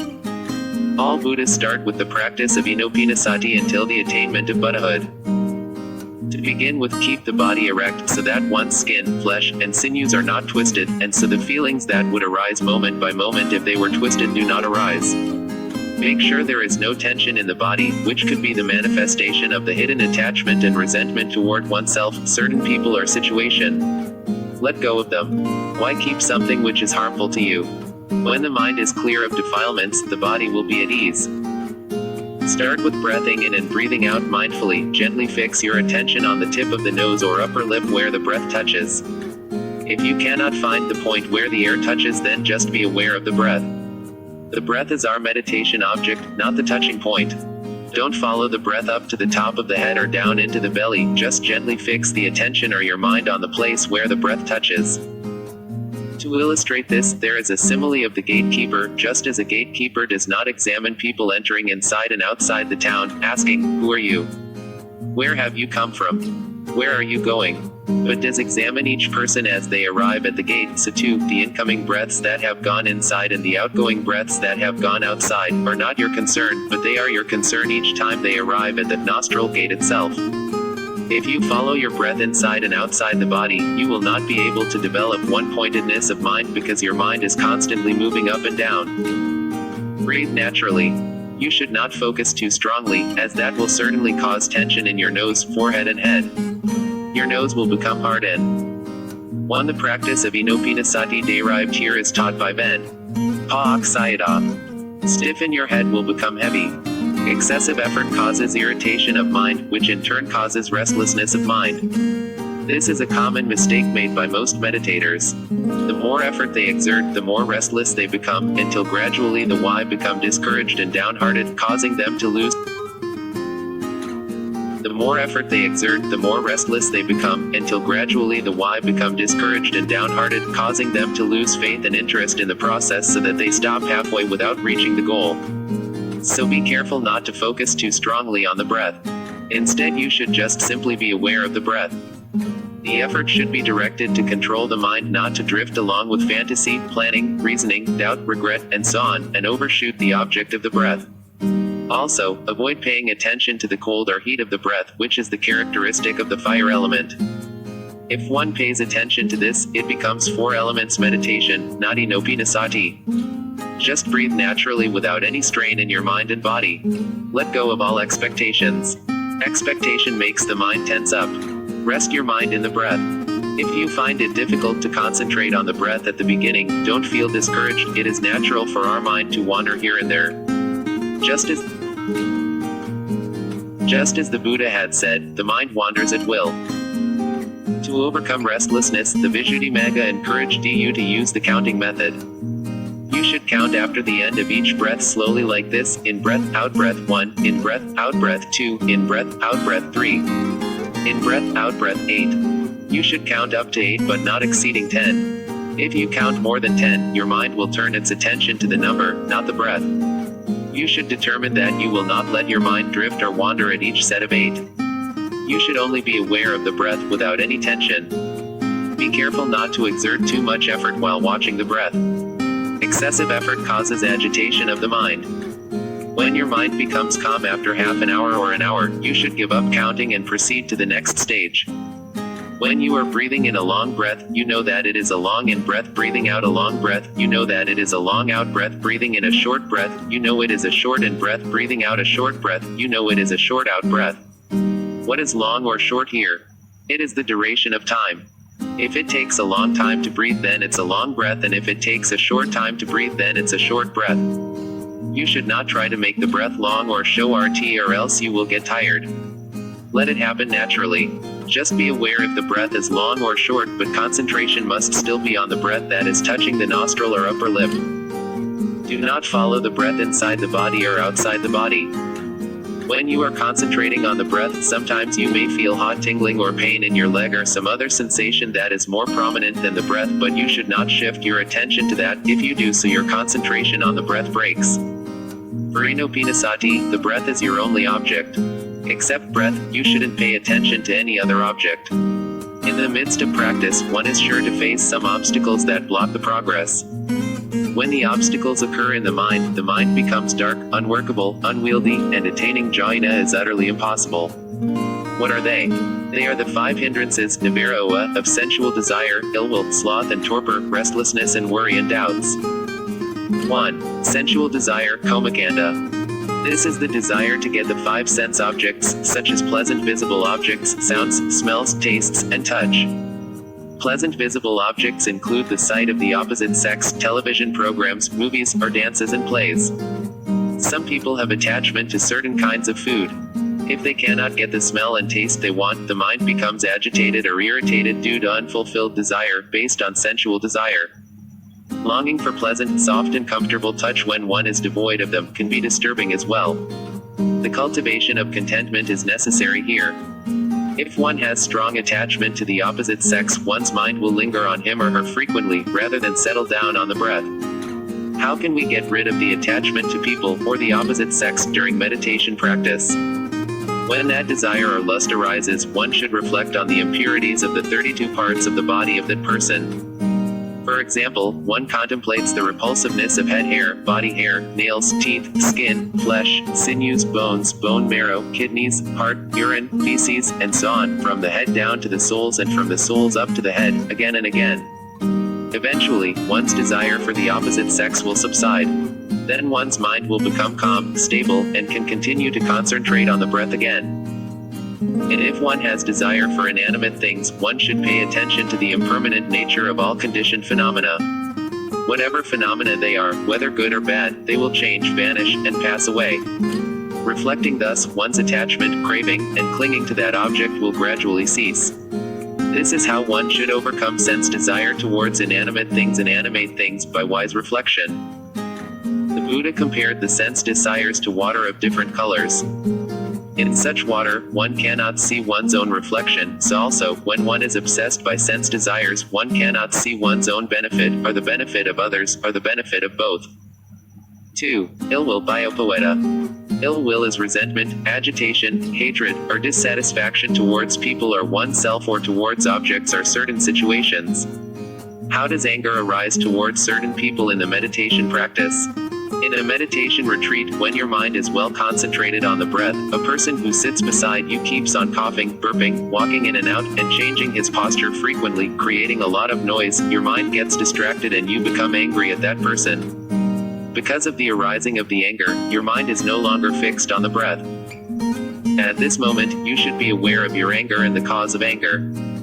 If possible, replace your anger with loving kindness. May this person be free from physical suffering, may he well and happy. If you can radiate loving kindness in such a way, instead of anger arising, goodwill is developed towards that person, and your mind becomes gentle. Turning back to the breath, you can fix your attention well on the breath object. Some people get irritated by external noise because they pay attention to it rather than on the breathe object. It is because you keep on paying attention to the noise that it becomes disturbing. Sometimes you may remember the wrong others have done to you and the mind gets agitated. Then, you should practice forgiveness to let go the resentment. You should also reflect that it may be the result of your past evil karma and thereby accept it with equanimity. At a time, the anger may arise towards yourself. The more you exert effort, the more restless you become, owing to expectation and excessive effort. So you get even angrier at yourself. Be kind and gentle to yourself. Let go of expectations. You should get rid of this anger by treating the cause. Whenever anger arises, the mind becomes hot like boiling water. How can calmness and concentration develop by a hot mind? The Buddha compared anger to boiling water, just as in boiling water one cannot see one's own reflection, so when the mind is obsessed by anger or irritation, one cannot see one's own benefit, nor the benefit of others, nor the benefit of both. This anger is an unwholesome mental state that blocks the progress of your meditation. You should be aware it when it arises. Recognize it and let go of it or change it to the wholesome mental state of loving kindness. 3. Sloth and torpor thenamita. Sloth and torpor is a dull or sluggish state of the mind, a lack of driving power. When sloth and torpor occurs, it is manifested as dropping the head, nodding, the body swaying, and cannot see, cannot grasp the breath at all. Usually sloth and torpor arises because of a lack of interest in the meditation object. If one has no interest in the breath, then very soon sloth and torpor will obsess one. Why do meditators have a lack of interest in the meditation object, or the breath? This is because they do not understand the benefit of mindfulness of breathing or of concentration training. Concentration is the proximate cause for wisdom. Wisdom based on deep concentration penetrates into things as they really are. And this mindfulness of breathing had to be practiced by all bodhisattvas, as we call the Buddha to be before he gained enlightenment. So it is a very great task, a worthy task. To undertake the great task, you need superior effort, not inferior one. A person who has effort never shrinks from the task when confronted with a job requiring great energy.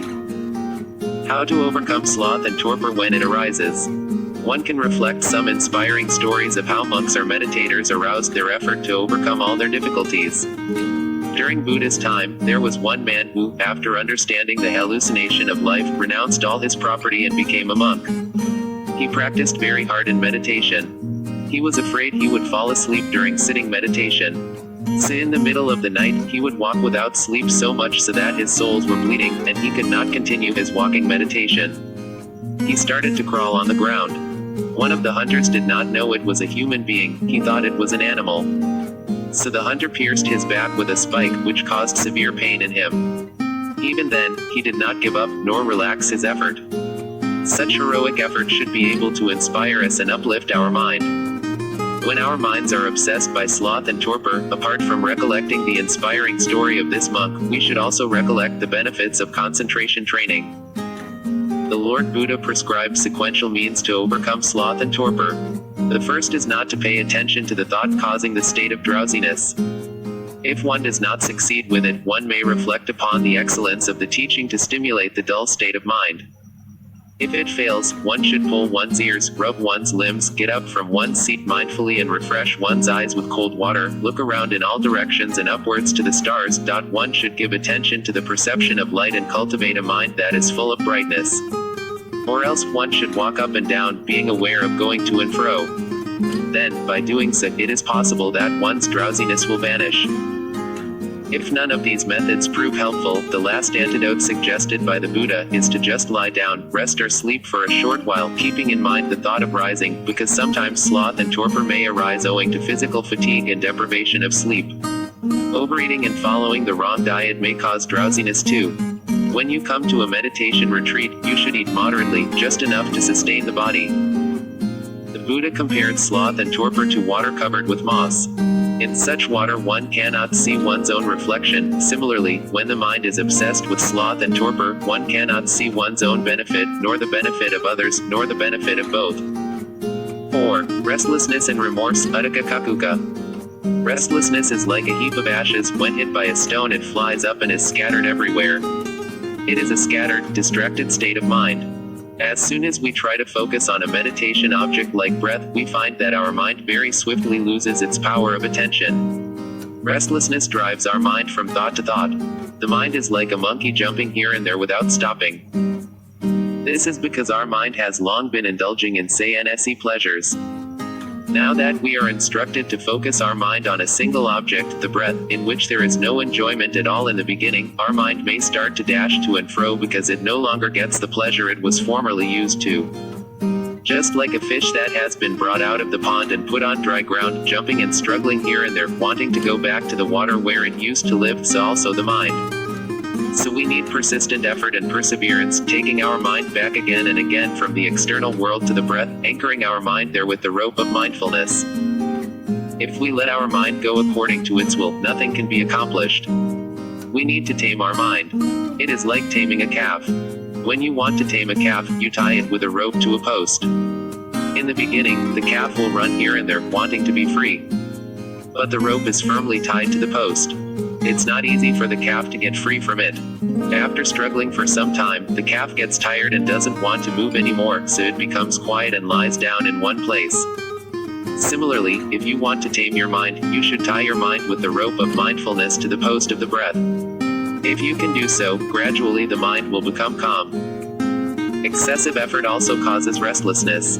When it happens, check your mind. Am I too excited? Do I expect something to happen? Am I anxious that the breath is not clear? Expectation and anxieties lead to restlessness. Let go of them. When the restlessness is too overwhelming, you should be mindful of it with calmness and without giving into anger.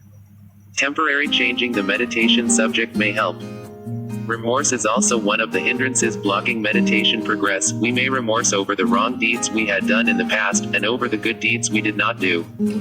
Before we came to know the teaching of the Buddha, we may have killed, stolen or taken what is not given, have sexual intercourse freely or lied in order to cheat people, and have indulged in intoxicants or drugs that made our mind dull and heedless.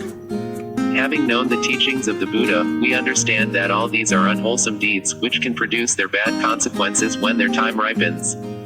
So we keep on remorsing over the bad deeds we have done. Sometimes we remorse over the good deeds we have not performed. We felt sorry we did not start the practice early. Now the body is too old and weak to sit long without trouble. Each person has different things to remorse. Remorse itself is an unwholesome mental state which will produce its bad result as well. If we allow remorse reoccur in our mind again and again,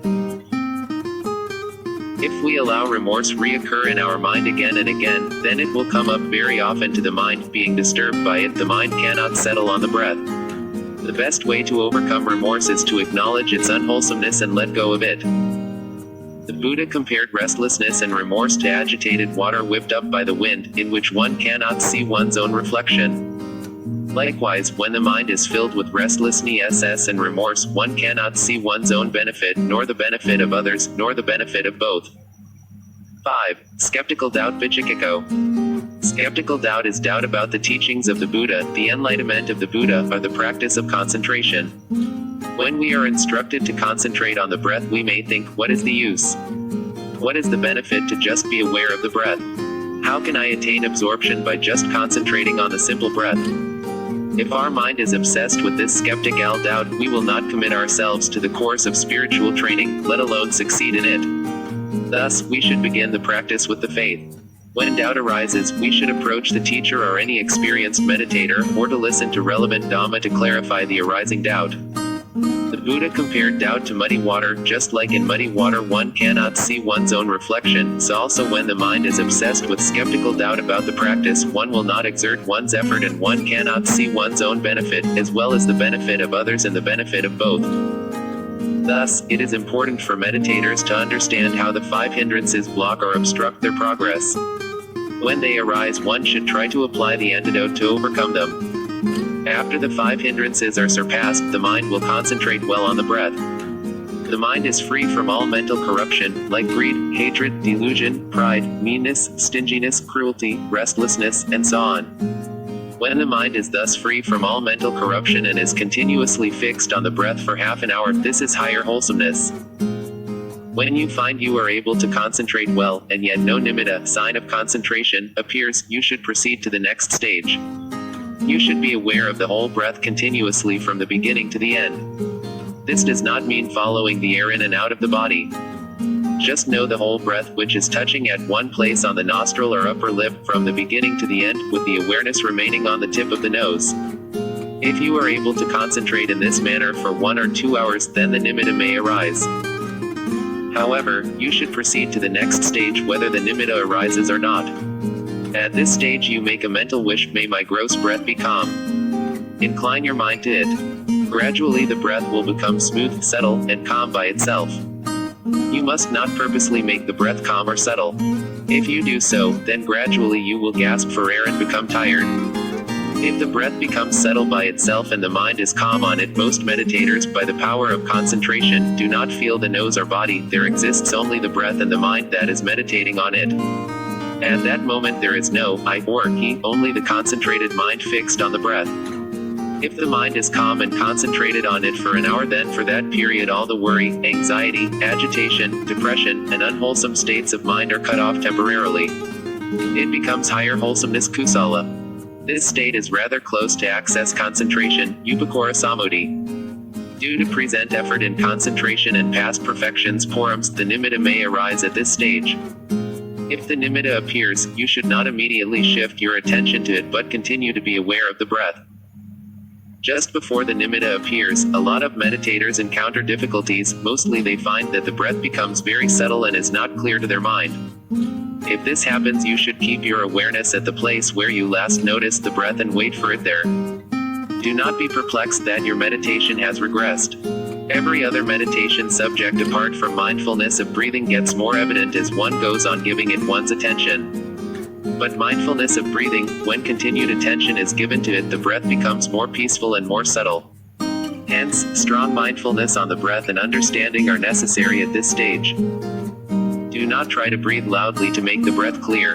If you do that, you will not develop further concentration. Just be aware of the breath as it is, and if it is not clear, simply wait for it at the place where you last noticed it. You should reflect that you are not a dead person, you are in fact breathing, and it is because of the weakness of your mindfulness that you are unable to be aware of the subtle breath. You will find that as you apply your mindfulness and understanding in this way, the breath will appear to you again. At this stage, the nimitta can appear. At first it appears as a gray color, like a puff of smoke, near the nostrils. This is the preparation sign, parakama nimitta. Usually it is not stable in the beginning, it shakes or disappears owing to the instability of concentration. When the nimitta appears, you should not shift your awareness from the breath to the nimitta immediately. If you do, you will find that it disappears. You should only concentrate on the breath. When concentration becomes deeper or stronger, the nimitta changes to a white color, like cotton wool. This is the learning sign, agaha nimitta. It is not bright yet. The nimitta can appear to different people in different ways due to different perceptions. It can look like a white thread, or a long white light, or a star, a wreath of flowers, a stretched out cobweb, a chariot wheel, a cloud, or white cotton wool. It can appear to some as covering the whole face or like the sun or the moon or a pearl or red ruby or yellow in color. Even though Inopinasati is only one meditation subject, it can produce various types of nimitta depending on the individual's perception. At this stage, you should guard the nimitta carefully as a king's chief queen guards the child in her womb. It is important not to give attention to its color or play with your nimitta by intentionally changing its shape or appearance. If the color and shape change very often, the concentration will regress gradually. This is because the meditator's perception changes. Whenever it changes, his object thereby also changes. He then has different objects. The mind no longer sinks into the single object. So the meditator should not pay attention to the color and shape of the nimitta. He should pay attention to it only as an inopina nimitta. If you find that the nimitta is stable and your mind on its own naturally becomes fixed on it, just leave your mind on the nimitta. Sometimes you will find that the nimitta, like a magnetic force, pulls your observing mind inside it. This is good. You should just sink your mind into it. If your nimitta appears far away in front of you, do not pay attention to it, as it will probably disappear. If you do not pay attention to it and simply continue to concentrate on the place where the breath touches, you will find that the nimitta will come and stay under the nostrils. If your nimitta comes and appears at the place where the breath touches, or if sometimes you find it moving in and out along with the breath, and it appears as if the nimitta is the breath and the breath is the nimitta, it is excellent. You should just be aware of the nimitta and forget the breath. In this way, by changing your attention from the breath to the nimitta, making it grow and improve with repeated attention, you will be able to make further progress. As you fix your mind on the nimitta for 1 hour or 2 hours, you should find that it becomes clear, bright, and brilliant, like a crystal or a diamond or a morning star. This is called the counterpart sign, Pā'ipoga nimitta. At this point you should determine and practice to keep your mind fixed on the Pā'ipoga nimitta for 1 hour, 2 hours, or 3 hours continuously. At this stage you will reach either upakara or Apanoy concentration. Upakara concentration is the access concentration close to and preceding Jhoena. Apanoy concentration is the absorption or Jhaina concentration. Both of these types of concentration have the Pā'ipoga nimitta as their object. The difference between them is that in upakara concentration, the Jhaina factors are not completely developed to full strength. It is because they are not strong that when access concentration has arisen, the mind first makes the Pā'ipoga nimitta its object and next falls into bhavaga, going back and forth. For this reason, during upak oera concentration, bhavaga mind states still occur and one can fall into these states. Just like a small child who is too weak to stand by himself when lifted up and stood on his feet will fall down again and again, so in the same way, at the access concentration stage the jhana factors are not yet fully developed. Due to the weakness of mindfulness, the mind may fall into bhavaga, without the awareness of the abhidhamma nimitta. He feels peaceful and in his mind, it seems that everything has stopped, and that he knows nothing, and he may even think this is nibbonic state. In reality at this time there is still bhavaga consciousness arising and passing away successively. As mentioned before, bhavaga consciousness takes the object of near-death cognitive process of the previous life, but the meditator does not have sufficient skill to discern this because of the subtlety of these bhavaga mind states. When he reaches the second insight knowledge of discerning cause and condition, he will then see and understand the object of the bhavaga consciousness. To avoid dropping into bhavaga mind state and to make further progress, you need the help of the 5 controlling faculties of faith, effort, mindfulness, concentration, and understanding to balance the mind and fix it on the abhidhamma nimitta. You should have the faith that inopinasati can lead you to the attainment of jhona. Efforts should be raised to keep the mind on the abhidhamma nimitta again and again. Mindfulness should be present in order not to forget the abhidhamma nimitta, and concentration should be fixed on the abhidhamma nimitta, not going to other objects, and understanding penetrates into the abhidhamma nimitta. When these 5 controlling faculties are sufficiently developed and balanced, then concentration will go beyond upakara up to apanoy concentration, or absorption. The jhana factors are strong in absorption. It is because they are strong that when absorption consciousness has arisen, the stream of jhana jivana flows on uninterruptedly for a long time, just as a healthy man, after rising from his seat, could stand for a whole day. The jhanas are so called because they closely contemplate the object and because they burn up the adverse states opposed to concentration. The adverse states are the 5 hindrances. When you reach jhona in this way, your mind will continuously know the abhidhamma nimitta without interruption for 1 hour, 2 hours, 3 hours, even all night. You cannot hear sounds, nor will you fall into the bhavaga mind state. Apart from the abhidhamma nimitta, you know nothing. Some meditators may say that they can hear sounds during absorption. This is not possible. Why? Jhana cognitive process takes abhidhamma nimitta as object, ear-door cognitive process takes sound as object. When ear-door cognitive process arises, jhana cognitive process cannot arise. You may not realize that at that time, you have emerged from jhana for a split second and re-entered into jhana again. Unable to discern that jhana cognitive process and ear-door cognitive process are occurring alternately, they proclaim that one can hear sounds during absorption. How does the jhana cognitive process occur? When one first attains jhana, the jhana cognitive process Bhati runs as follows. First attainment of jhana chart 15.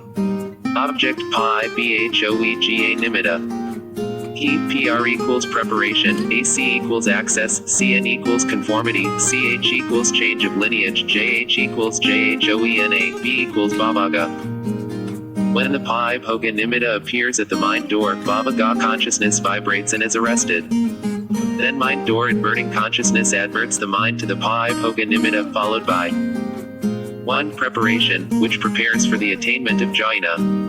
2. Access, which arises in proximity to the jhana. 3. Conformity, which harmonizes the previous consciousness with the higher consciousness of JHOENA, and 4. Change of lineage, which cuts the lineage of the sensual world and ushers in the higher jhana lineage. Immediately afterward, the fine material sphere wholesome first jhana consciousness arises, only once as absorption jivana, taking the same abhidhamma nimitta as object. There are 33 mental factors associated with first jhana consciousness. 1. Contact causes first jhana consciousness together with associated mental factors and abhidhamma nimitta to impinge. 2. Feeling experiences the bliss of abhidhamma nimitta. 3. Perception makes a sign, this is abhidhamma nimitta. 4. Volition urges the consciousness and associated mental factors in acting upon abhidhamma nimitta.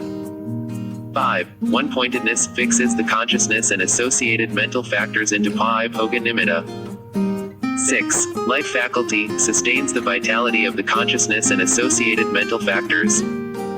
7. Attention directs the consciousness and associated mental factors towards pi bhoga nimitta. BAMPRBACCN.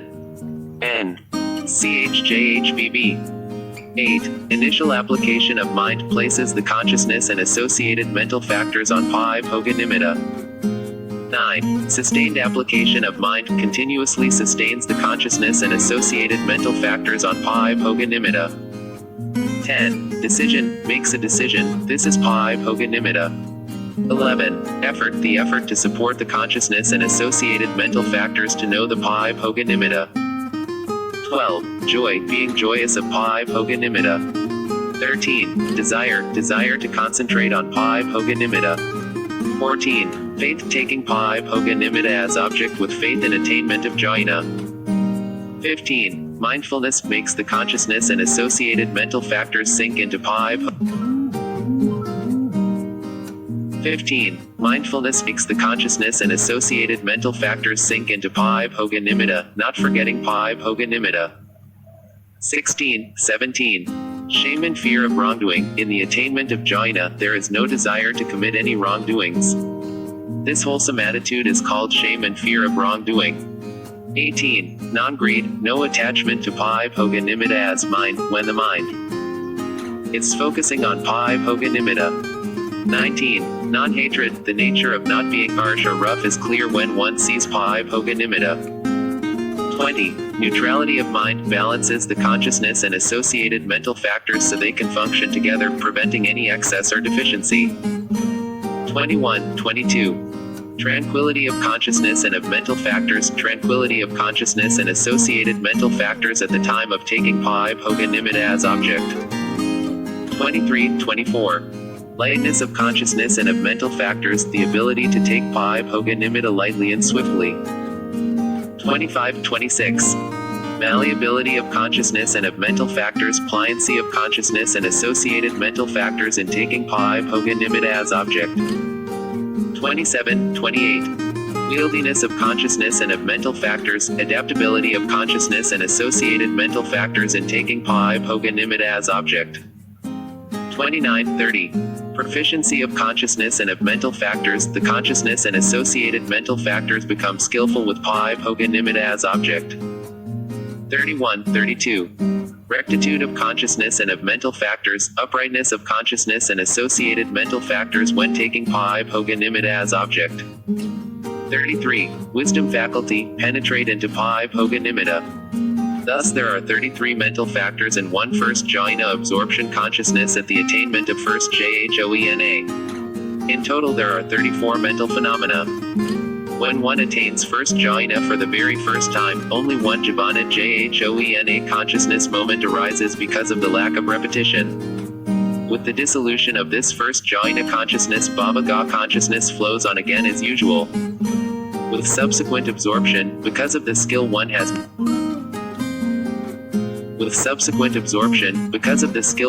mastered, one can enter into jhana for a longer time, in which case the jhana consciousness arises successively until one emerges from the jhana, after which the mind lapses into bhava consciousness again. If the jhana consciousness arises for 1 hour, thousands of billions of wholesome consciousness arise and pass away, and superior wholesome karma is abundantly accumulated.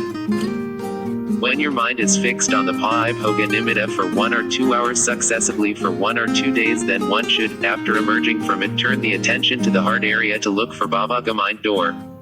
Bhavaga mind door is bright and clear like a mirror. If you can find the bhavaga mind door, you will also see the same pi bhoga nimitta that appears under the nostrils appear there. At that same place of the heart area, you should try to look at the 5 jhana factors of initial application of mind vidika, sustained application of mind vikara, joy, piti, happiness, sukha, and one-pointedness of mind ekagito. At first, one discerns these jhana factors one by one. 1. Vidika, initial application of mind, the directing and placing of the mind onto the object of the pi bhoga nimitta. 2. Vikara, sustained application of mind, the sustained keeping of the mind on the object, the pi bhoga nimitta, or keeping the mind anchored to that object. Vidika is the first striking of the mind on the object, like a bee diving towards a lotus. Vikara is continued pressure, like the bees buzzing above the lotus after it has dived towards it. 3. Piti, joy, interest, or liking for the bhoga nimitta. Its function is to refresh the body and the mind, or to pervade and thrill with rapture. 4. Sukha, happiness, pleasant feeling or happiness associated with experiencing the bhoga nimitta. 5. Ekagado, one-pointedness of mind, or fixing the mind firmly on the bhoga nimitta. When it is well developed, it is known as concentration, samadhi. Eventually, you will be able to discern them all together at once. When it has been attained in this way, the meditator must discern the mode in which he attained it. When the jhana is lost, the meditator will be able to recapture those modes he used and re-attain the jhana, or while familiarizing himself with it, he will be able to repeat that jhana again and again. After that, you should practice the 5 masteries of the first jhana. They are: 1. Mastery in adverting, being able to advert to the jhana factors after emerging from jhana. 2. Mastery in attaining, being able to enter jhana whenever you wish. 3. Mastery in resolving, being able to stay in jhana for as long as you have determined to stay. 4. Mastery in emerging, being able to emerge from the jhana at the time you determine to emerge. 5. Mastery in reviewing, being able to review the jhana factors from which one have just emerged. When you become skillful in these 5 masteries, you should proceed to second jhana. But if you do not master the first jhana proficiently and try to go to higher jhanas, you will miss the first jhana as well as being unable to attain the second jhana. So you lose both jhanas. To achieve second jhana, you need to enter into the first jhana, emerge from it, and reflect on the faults of the first jhana and the advantages of the second jhana. You should consider that the first jhana is close to the 5 hindrances, and the jhana factors of initial application of mind and sustained application of mind in the first jhana are gross. They make the mind less calm compared with the second jhana, which is without these 2 jhana factors. With the wish to remove these 2 jhana factors and be left with just joy, happiness, and one-pointedness of mind, you should again concentrate on the bhoga nimitta continuously. In this way you will be able to attain the second jhana, possessed of those 3 factors: joy, happiness, and one-pointedness of mind. You should then practice the 5 masteries of the second jhana, and when you have succeeded and want to develop the third jhana, you should reflect on the faults of the second jhana and the advantages of the third jhana. That is, the second jhana is close to the first jhana. The jhana factor of joy in the second jhana is gross, and makes the mind less calm compared with the third jhana, which is without joy. Reflecting in this way, after arising from the second jhana, you should develop a desire to attain the third jhana, and again concentrate on the bhoga nimitta. In this way you will be able to attain the third jhana, possessed of happiness and one-pointedness of mind. The Buddha said, "The happiness in the third jhana, which is devoid of sensual pleasure, surpasses all mundane happiness." You should then practice the 5 masteries of the third jhana, and when you succeed and want to develop the fourth jhana, you should reflect on the faults of the third jhana and advantages of the fourth jhana. You should consider that the jhana factor of happiness in the third jhana is gross and makes the mind less calm compared with the fourth jhana, which is without happiness. Reflecting in this way, after arising from the third jhana, you should develop a desire to attain the fourth jhana, and again concentrate on the bhoga nimitta. In this way, you will be able to attain the fourth jhana, possessed of equanimity and own-pointedness of mind. You should then practice the 5 masteries of the fourth jhana. With the attainment of the fourth jhana, the breath stops completely. This completes the 4th stage in the development of mindfulness of breathing, inopanasati, calming the breath body I will breathe in, thus he trains himself, and calming the breath body I will breathe out, thus he trains himself. Jhana consciousness takes the bhoga nimitta as object. You may be interested to know where the nimitta comes from. Most mind states that arise dependent upon the heart base produce breathing. A real inopina nimitta comes from the breath. However, not every mind state can produce a nimitta. Only a deeply concentrated mind can produce a nimitta. Therefore, an inopina nimitta appears based on the breath produced by a deep and concentrated mind. What is this nimitta or light experienced in meditation? Every consciousness that arises dependent upon the heart base can generate many consciousness-produced materiality, siddha ripas, or kalopas. In each kalopa there are 8 inseparable elements: earth element, water element, fire element, wind element, color, smell, taste, and nutritive essence. Samatha meditation consciousness, Samatha Bhobanoi Sata, and Vipassana meditation consciousness, Vipassana Bhuvanoi Sata, which are devoid of sensual pleasure, can produce many powerful consciousness-produced kalopas internally. The color in those kalopas becomes very bright. The more powerful the Samatha meditation consciousness and Vipassana meditation consciousness are, the brighter the color. Because the kalopas arise simultaneously and successively, the color of one kalopa and the color of another kalopa arise closely together like in an electric bulb, and light occurs. Furthermore, in each kalopa produced by Samatha meditation consciousness and Vipassana meditation consciousness, there is fire element, which also can produce many generations of new kalopas. These are called temperature-produced materiality, Utuha kalopa, because they are produced by fire element or temperature, UTU. This occurs not only internally but also externally. Again, the color in those kalopas is also bright because of the power of Samatha meditation consciousness and Vipassana meditation consciousness. So the brightness of one color and the brightness of another color arise closely together like in an electric bulb. Both the light of consciousness-produced materiality and the light of temperature-produced materiality occur simultaneously. Temperature-produced materiality arises both internally and externally, and spreads in 10 directions up to the whole world system or universe Kakavala, or farther, depending on the power of the Samatha meditation consciousness and Vipassana meditation consciousness. The Buddha's knowledge of analyzing mentality and materiality can produce light up to 10,000 world systems. Other disciples' insight knowledge can produce the light up to 1 league, yojana, 2 leagues, etc., in every direction depending on the power of their Samatha meditation consciousness and Vipassana meditation consciousness. When the mind is well trained in concentration, it becomes pliant, workable, wieldy, and adaptable, like pure gold, for insight meditation. The meditator who possesses 4th jhana and intends to proceed to Vipassana must, after emerging from 4th jhana, discern the characteristic, lakawa, function, rasa, manifestation, pakipahona, and proximate cause padahona of the jhana factors and the mental factors associated with them, that is, contact, feeling, perception, volition, and so on. Dependent upon what do these mental factors arise. He finds out mental factors are supported by the matter of the heart base. He starts the discernment of mind and matter. For the detailed practice of Vipassana, please refer to the path of purification, Visuddhimagga, starting from the description of purification of Visuddhi Nidesa. Ch.10 4 Elements Meditation. Pure Vipassana meditators who have no base of jhana usually start with 4 elements meditation. Samatha vehicle meditators, Upasis jhana, also need to practice 4 elements meditation when they reach the first insight knowledge discerning ultimate materiality.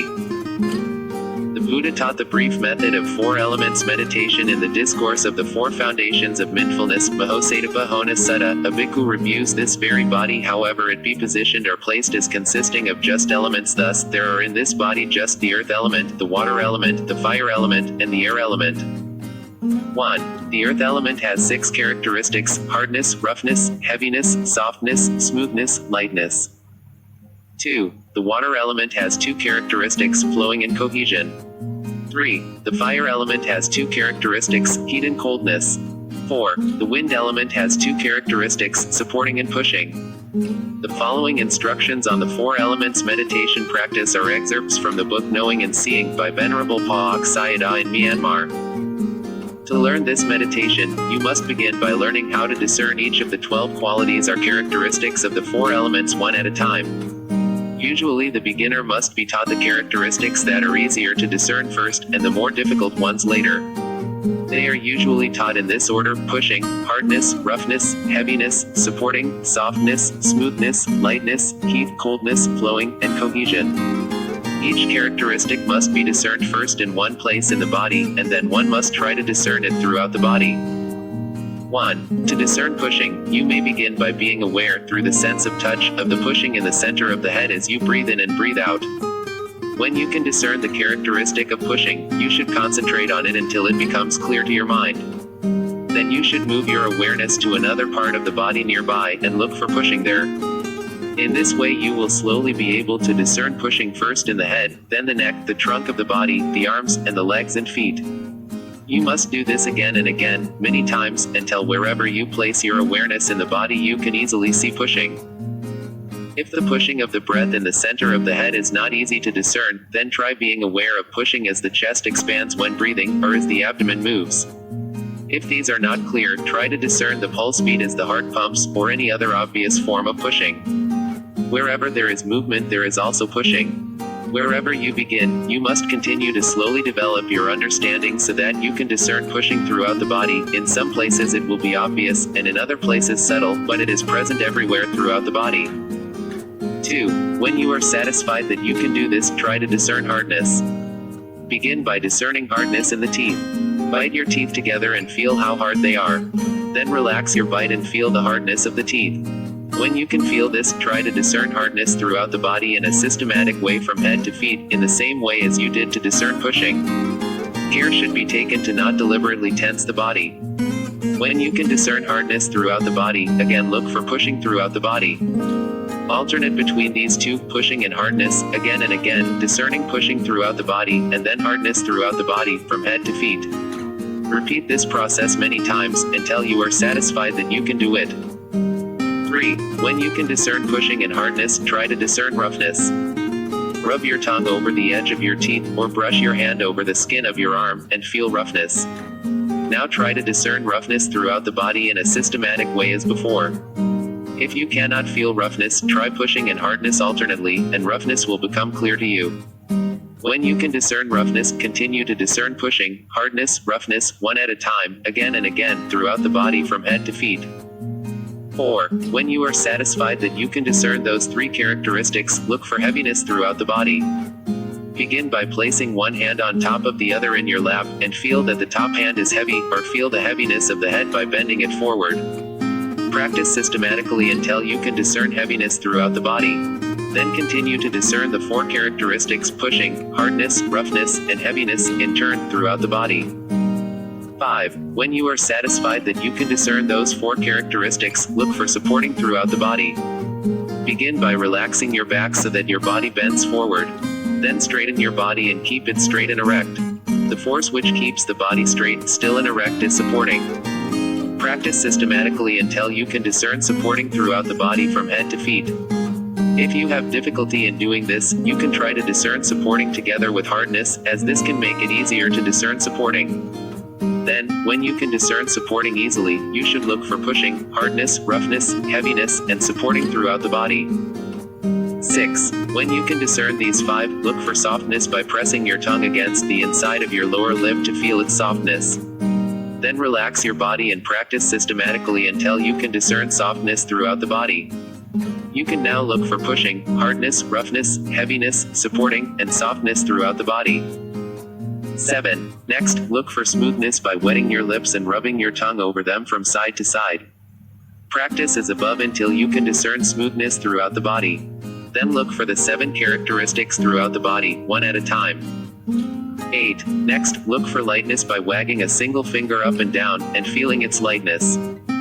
Practice until you can discern lightness throughout the body, and then, look for the 8 characteristics as explained before. 9. Next, look for heat or warmth throughout the body. This is usually very easy to do. You can now discern 9 characteristics. 10. Next, look for coldness by feeling the coldness of the breath as it enters the nostrils, and then discern it systematically throughout the body. You can now discern 10 characteristics. Note, the above 10 characteristics are all known directly through the sense of touch, but the last 2 characteristics, flowing and cohesion, are known by inference based upon the other 10 characteristics. That is a good reason to teach them last. 11. To discern cohesion, be aware of how the body is being held together by the skin, flesh, and sinews. The blood is being held in by the skin, like water in a balloon. Without cohesion, the body would fall into separate pieces and particles. The force of gravity which keeps the body stuck to the earth is also cohesion. Develop it as before. 12. To discern flowing, begin by being aware of the flowing of saliva into the mouth, the flowing of blood through the blood vessels, the flowing of air into the lungs, or the flowing of heat throughout the body. Develop it as before. If you experience difficulty in trying to discern flowing or cohesion, you should discern the previous 10 qualities again and again, one at a time throughout the body.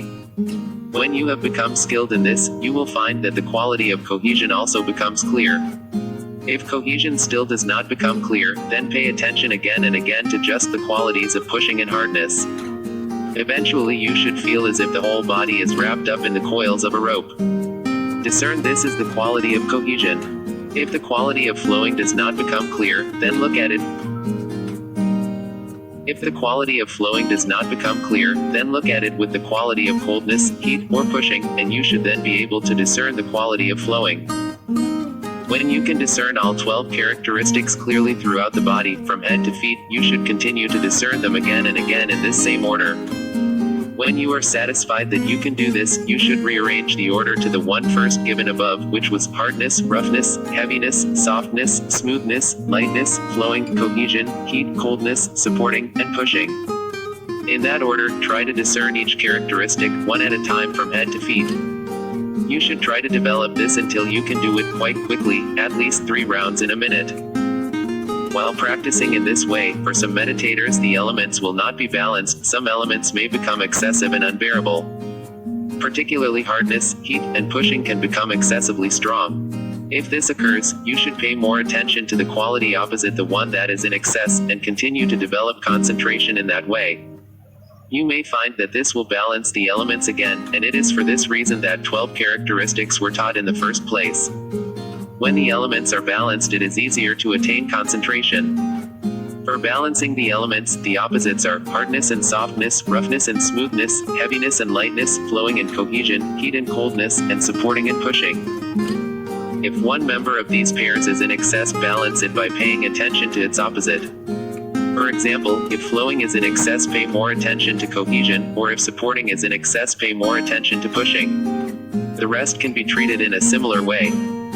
Having now become skilled in the discernment of the 12 characteristics in the whole body, and those characteristics having become clear, you should note the first 6 together at one glance as the earth element, the next 2 as the water element, the next 2 as the fire element, and the last 2 as the air element. You should continue to discern earth, water, fire, and air in order to calm the mind and attain concentration. You should do this again and again, hundreds, thousands, or millions of times. At this point, a good method to use is to take an overview of the body all at once and to continue to perceive the 4 elements. In order to keep the mind calm and concentrated, you should not move the awareness from one part of the body to another as before. Instead, take an overall view of the body. It is usually best to take the overview as if you were looking from behind the shoulders. It can also be done as if looking from above the head down, but this may lead to tension and imbalance of the elements in some meditators. As you continue to develop concentration based upon the 4 elements, and begin to approach access concentration, upakara samadhi, you will see different kinds of light. For some meditators the light begins as a smoke-like gray. If you continue to discern the 4 elements in this gray light, it will become whiter like cotton wool, and then bright white like clouds. At this point, your whole body will appear as a white form. You should continue to concentrate on discerning the 4 elements in the white form, and you will find it becomes transparent like a block of ice or glass. If you continue to discern the 4 elements in that transparent lump or block, you will find that it sparkles and emits light.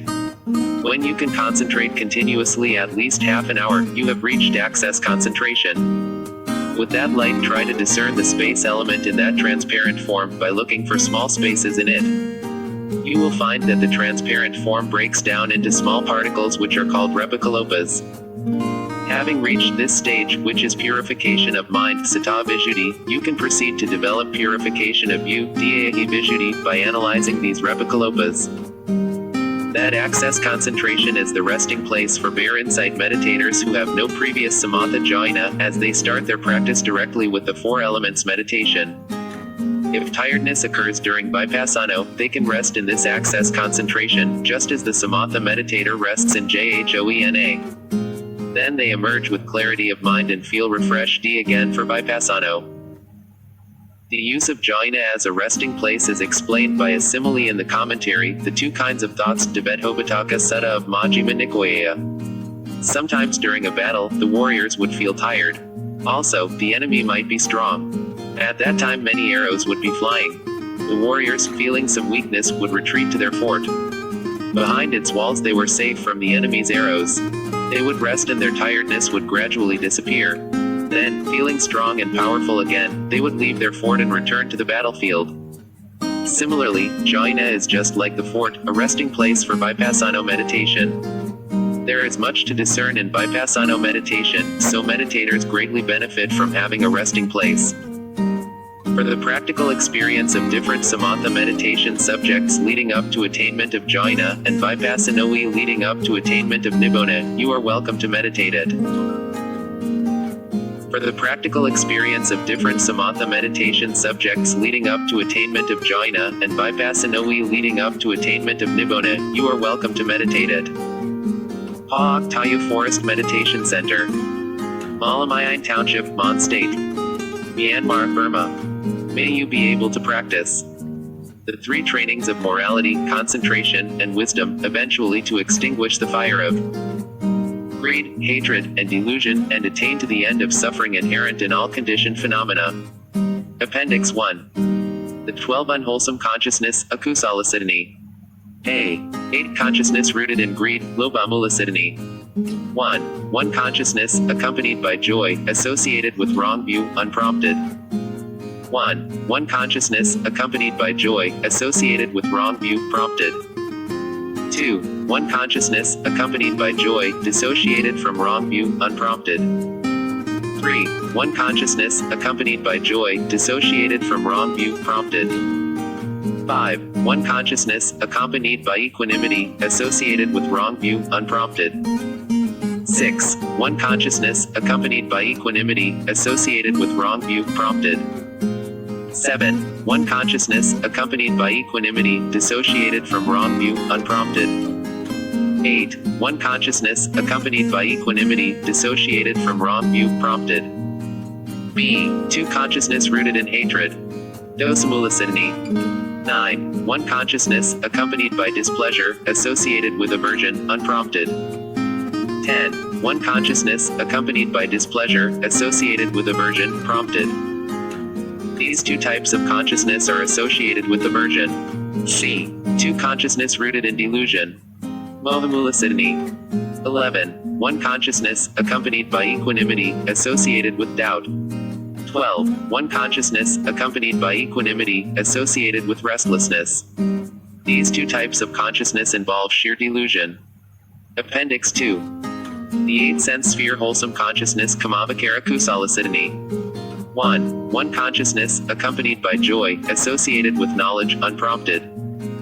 2 1 consciousness, accompanied by joy, associated with knowledge, prompted. 3 1 consciousness, accompanied by joy, dissociated from knowledge, unprompted. 4 1 consciousness, accompanied by joy, dissociated from knowledge, prompted. 5 1 consciousness, accompanied by equanimity, associated with knowledge, unprompted. 6 1 consciousness, accompanied by equanimity, associated with knowledge, prompted. 7 1 consciousness, accompanied by equanimity, dissociated from knowledge, unprompted. 8 1 consciousness, accompanied by equanimity, dissociated from knowledge, prompted. Charts list. Chart 1 Rapa Kalapas in the body. Chart 2 5 door cognitive process. Chart 3 mind door cognitive process 1. Chart 4 mind door cognitive process 2. Chart 5 the 31 planes of existence. Chart 6 the 28 kinds of matter. Chart 7 how matter is born by nutriment. Chart 8 first attainment of path and fruition. Chart 9 attainment of path and fruition. Chart 10 attainment of fruition. Chart 11 near death. 5 door cognitive process. Chart 12 death and rebirth process. Chart 13 the 3 times past cause, present effect and future effect. Chart 14 the triple rounds. Chart 15 first attainment of jhana. P plus or minus Lee English glossary. In Abhidhamma higher teachings of the Buddha plus or minus Siya comma habitual comma. Adhigama Sutta direct knowledge Adhimokkha decision. Plus or minus D squared Nava danger. Adosa non-hatred adukkamasuka neutral feeling agama suda learning knowledge plus or minus h plus or minus ra r cube pa mat born by nutriment a here squared ka shamelessness plus or minus k plus or minus s plus or minus nonch plus or minus yatana base of infinite space plus or minus kinch plus or minus nun plus or minus yatana base of nothingness ahosi comma defunct comma akaliko takes no time akusala unwholesome. Akusala stasika unwholesome mental factors akusala siddhini unwholesome consciousness aloba non-greed. Amoha non-delusion and plus or minus gami non-returner anyasaman plus or minus cetasika variable factors anata non-self. Plus or minus n plus or minus p plus or minus nasati mindfulness of breathing aga factor. Anicca impermanence. Anadapa fearlessness of wrongdoing anuloma conformity. Apan plus or minus jh plus or minus na absorption concentration apar plus or minus periavadan squared ya indefinitely effective comma plus or minus pod plus or minus 2 water element. Arahant one who had freed oneself from all sufferings, a noble one Ariya Sata noble consciousness Arup plus or minus Vikarasita immaterial sphere consciousness Asakaya incalculable eons.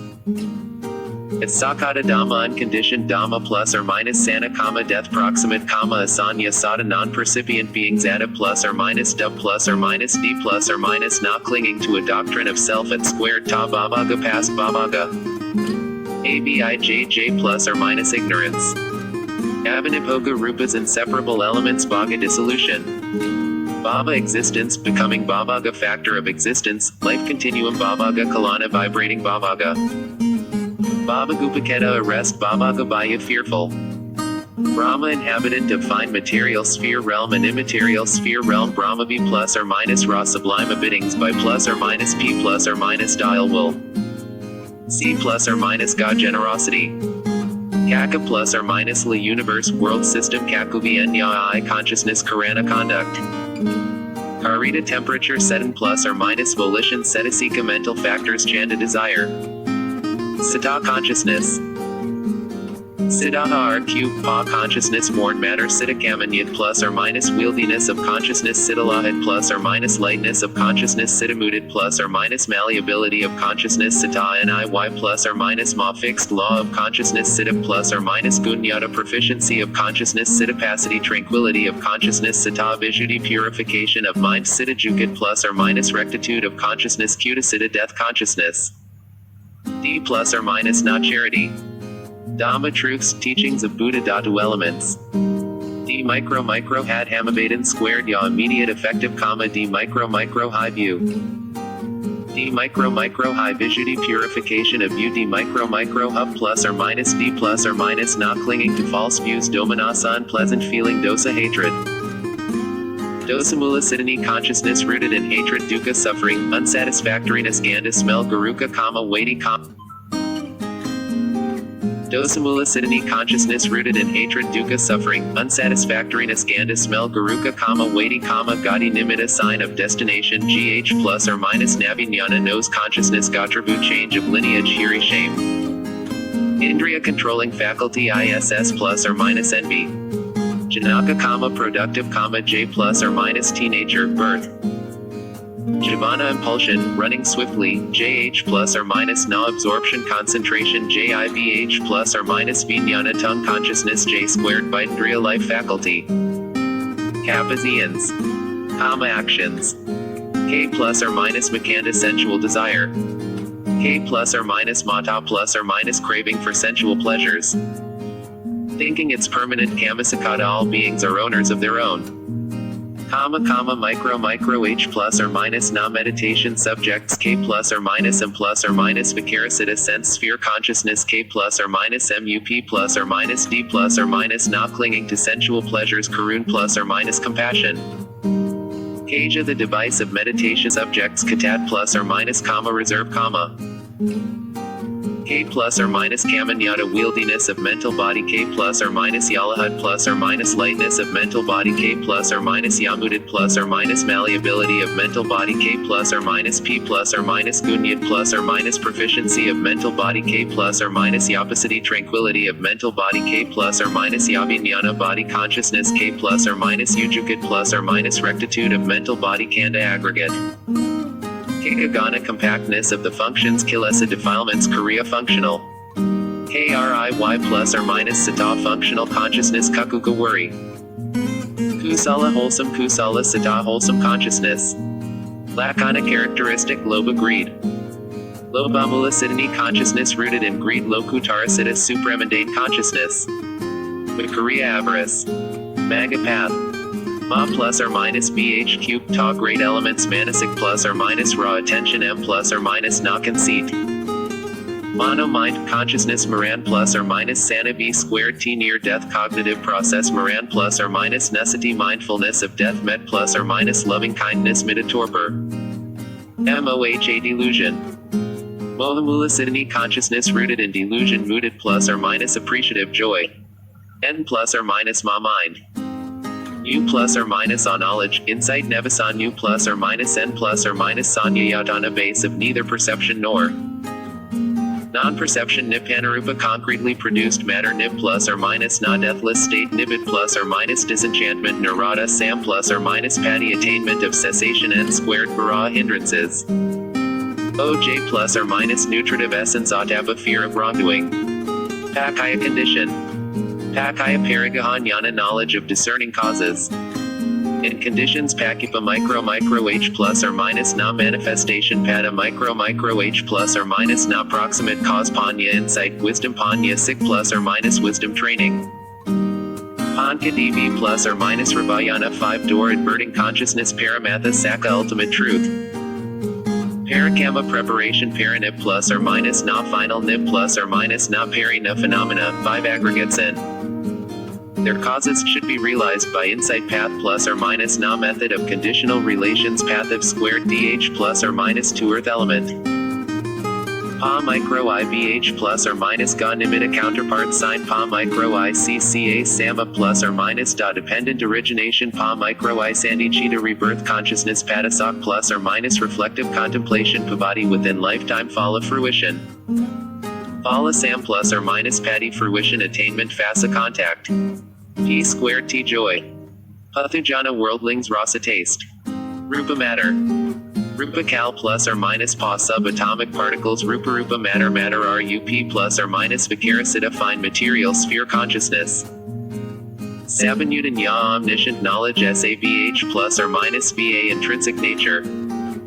SABH plus or minus VAR cube Pa matter possessing intrinsic nature SADDH plus or minus faith.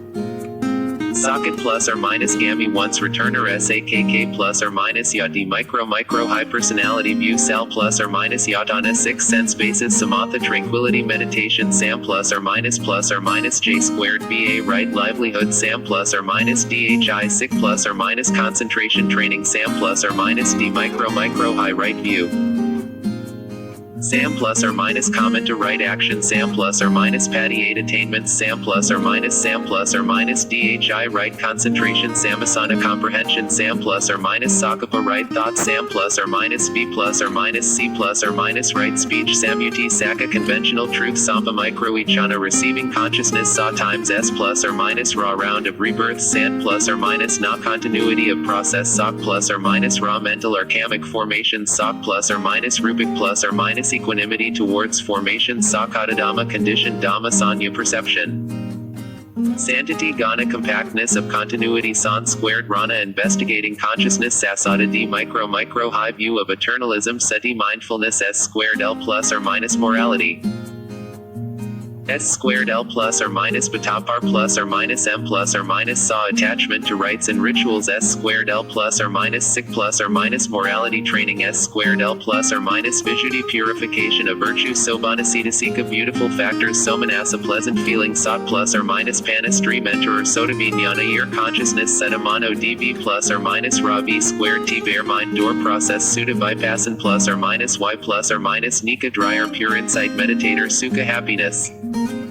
Tad plus or minus Rama registering consciousness Ta plus or minus craving.